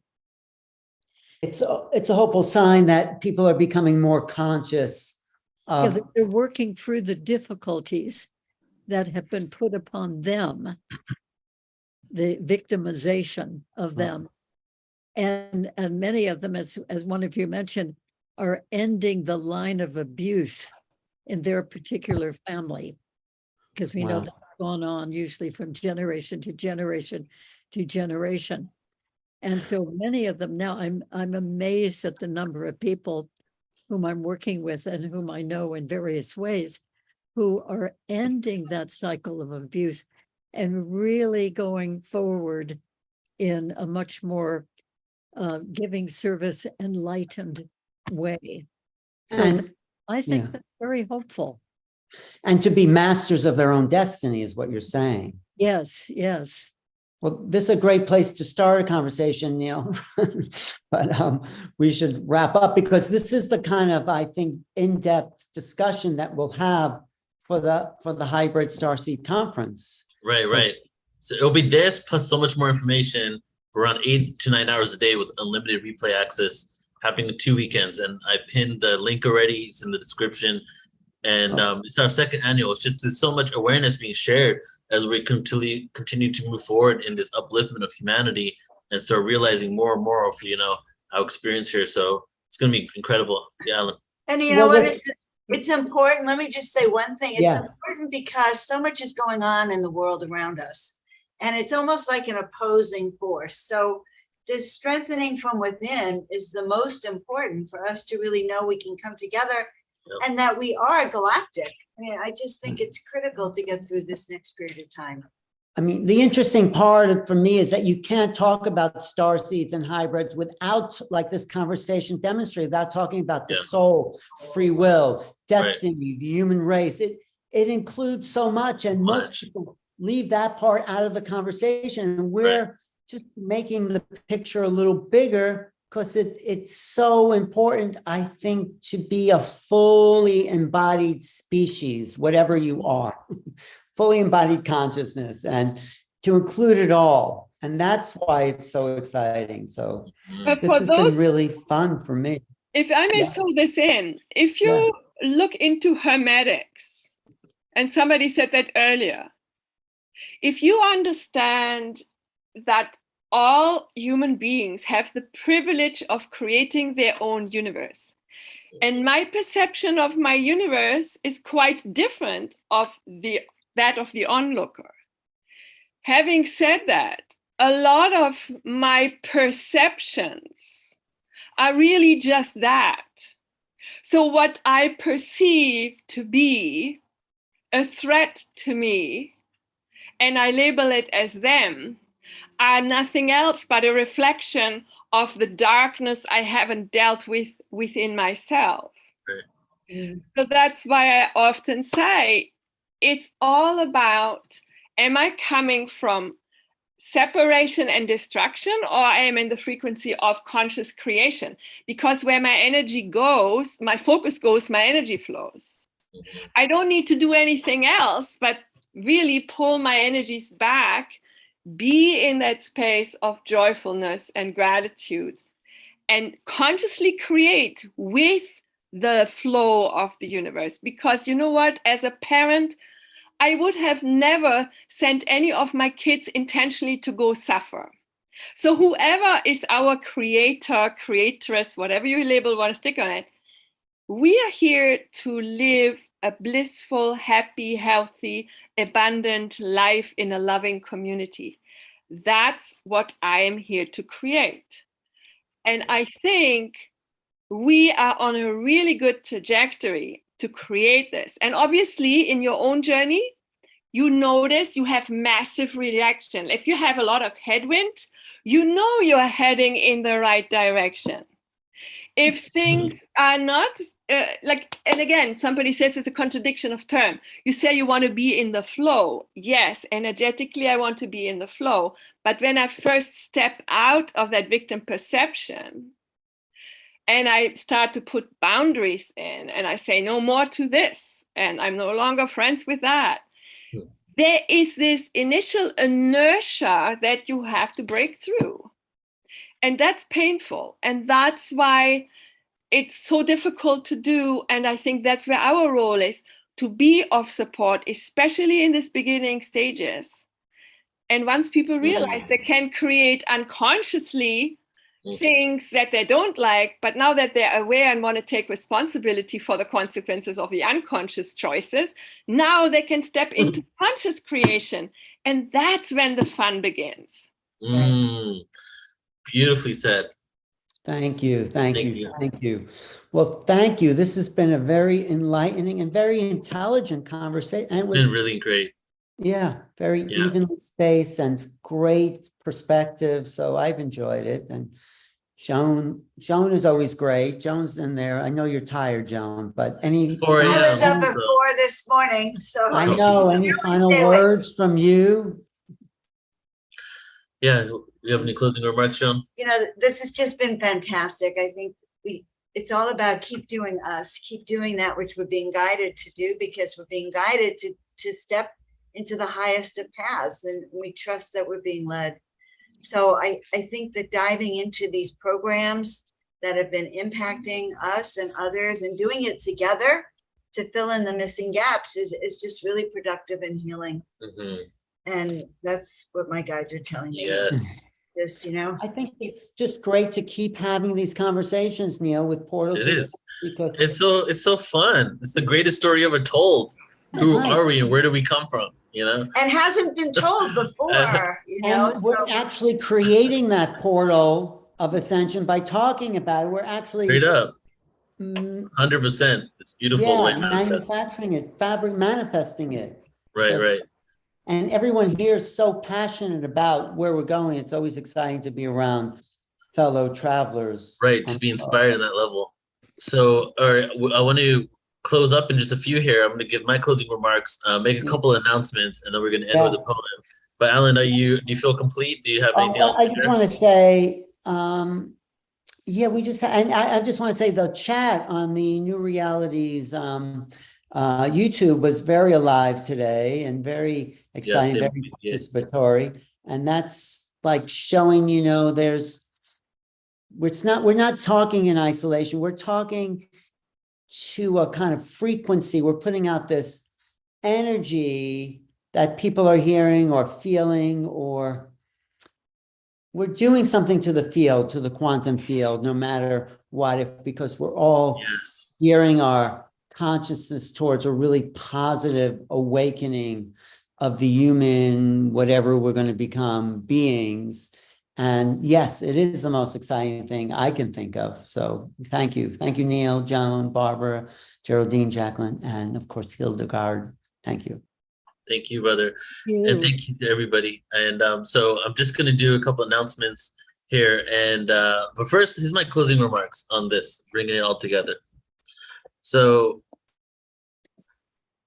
there's a few things that were kind of like the bottom line of everything that we've discussed here today, and things that came up quite often were the inner work and doing the, you know, Right. doing really just like focusing on ourselves. And I refer to this often, but the article I wrote on what does UFOs have to do with meditation, it's really about shifting our own frequency to really connect to, you know, all that is out there.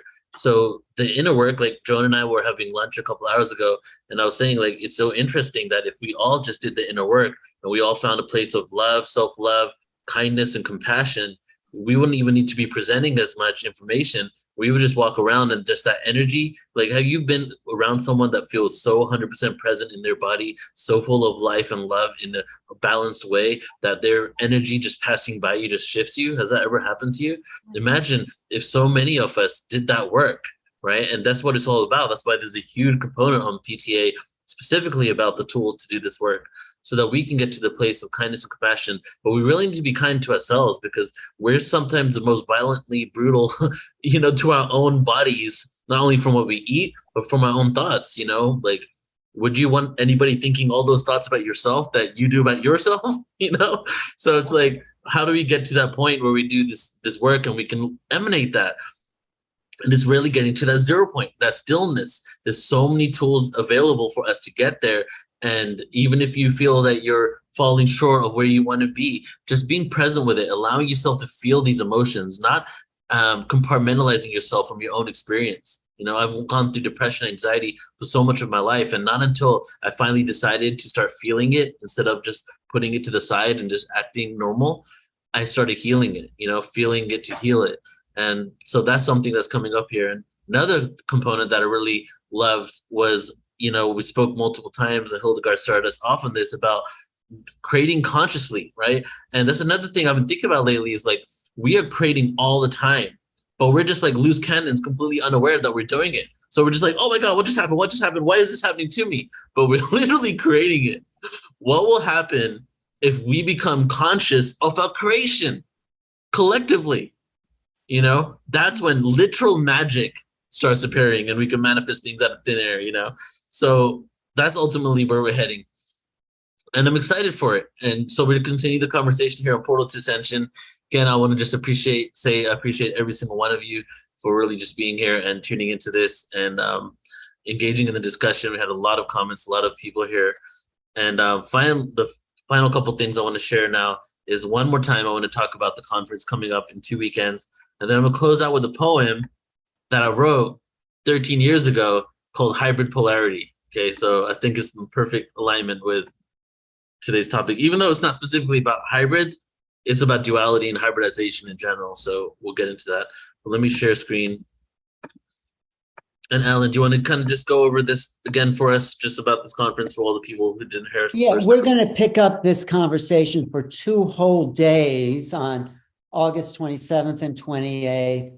And it's not, in a way nonstop. Of course, you can watch the replays. You don't have to do it all in one sitting, but it's this sort of intensity and depth of discussion that all the people at this conference are going to share, and getting into more and more aspects of what it is to really be a race in transformation. So Marina Sarin, who I mentioned, and Geraldine, of course, and Tyler Ellison bringing in the SSINI, Mary Edwards, Phil Gruber, Mary Rodwell, who's like Barbara Lamb. She has been around a long time and has a great overview.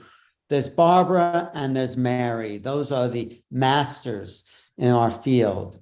And it's exciting. Of course, Vivian Cheval, who Joan said, it's like you really are in the company of an ET when you're with Vivian. It's really interesting. So that's some of the highlights for me there. Yep, and it's our second annual, and it's the Starseed Conference combining with the ET Hybrids Conference. And yeah, it's a couple weeks. Again, you get unlimited replay access. There's going to be some other announcements there. Really fun event. Lots of information, lots of awareness. But beyond that, what people really, the testimonial we get is connection. You know, not only connection to others where we've had similar experiences, thoughts, and now we realize there's others out there, but also connection to ourselves and who we are, our own souls, and the depth of our connection to the stars. You know, that's what's really all about, is understanding that. And I'll say this thing that I've been saying often lately is that one day I told somebody, you know, I feel like I'm from the stars. And this person said to me, I'm not from the stars, I'm from Earth. And then I said, well, do you know that Earth is in space? So we are a star to another system, you know, and ultimately we're all connected. There's no separation. And that's what we're really striving to show here in Portal to Ascension.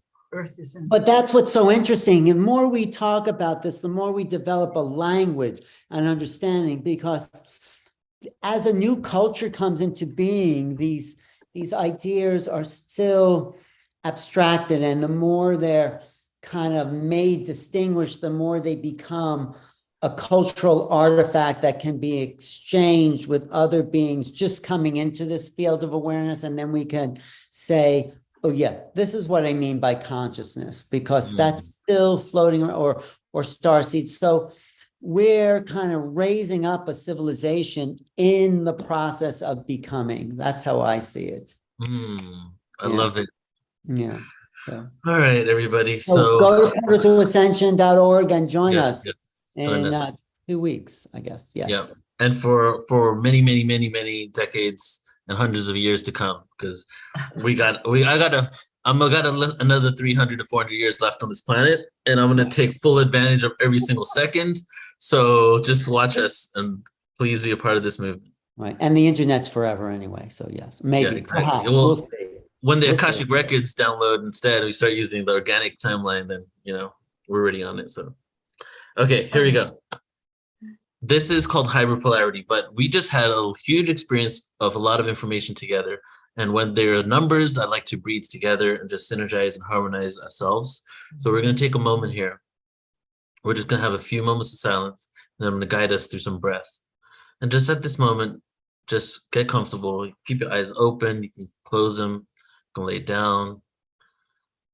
And we're just going to breathe normally.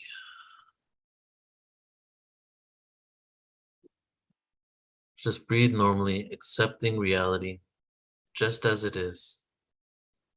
Not trying to change anything. Feeling the air go in through your nostrils, into your lungs, and then exhale out of your mouth. Just feeling the air inhale and exhale.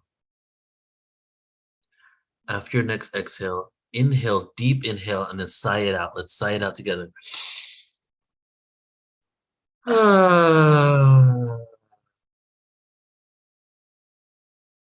One more time, inhale with a sigh.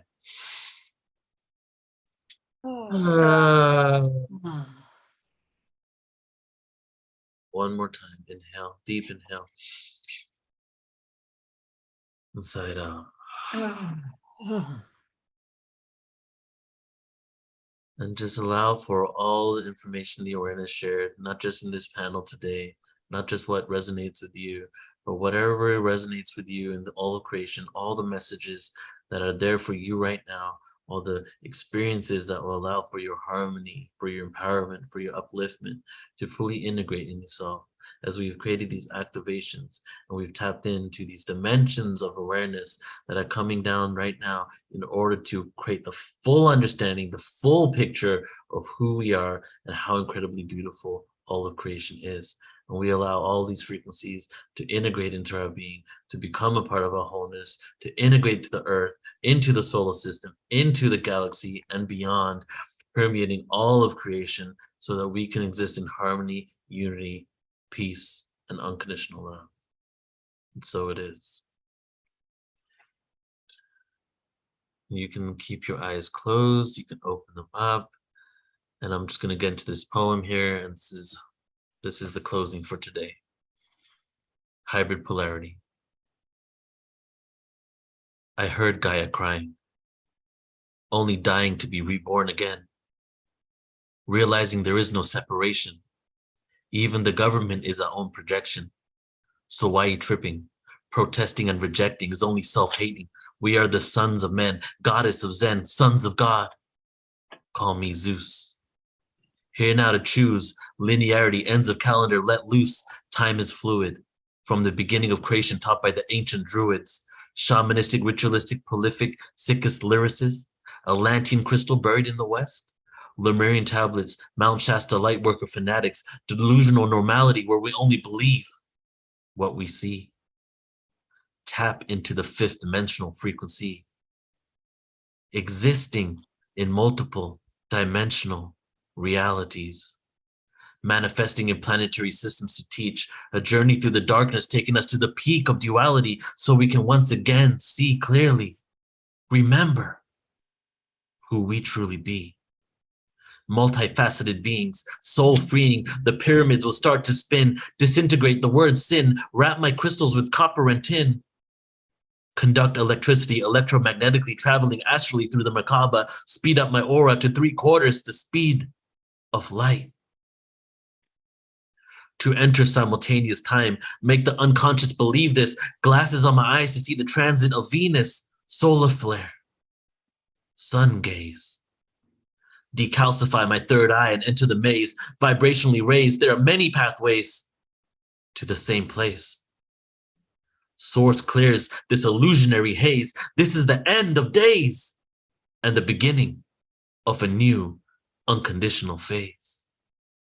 And the beginning of a new unconditional loving phase. Take a deep breath in with me. Let it out.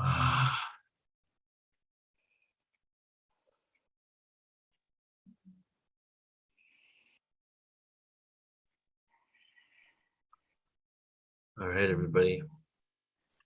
Thank you, Neil. Thank Thank you. That was beautiful. Thank you. Very beautiful. Yes. Thank you. Yeah. Appreciate you all so much. Barbara, Hildegard, Jacqueline, Geraldine. Love you guys. Thank you. Ellen. Thank you, everybody. Thank you so much, guys. Thank you, Neil. I'm going to call you. Yes. Okay, sounds good. Okay, bye, everybody. Thank you, everybody, for tuning in. Bye. Thanks, Love you all. everybody. Check you guys Love later. you all. Bye.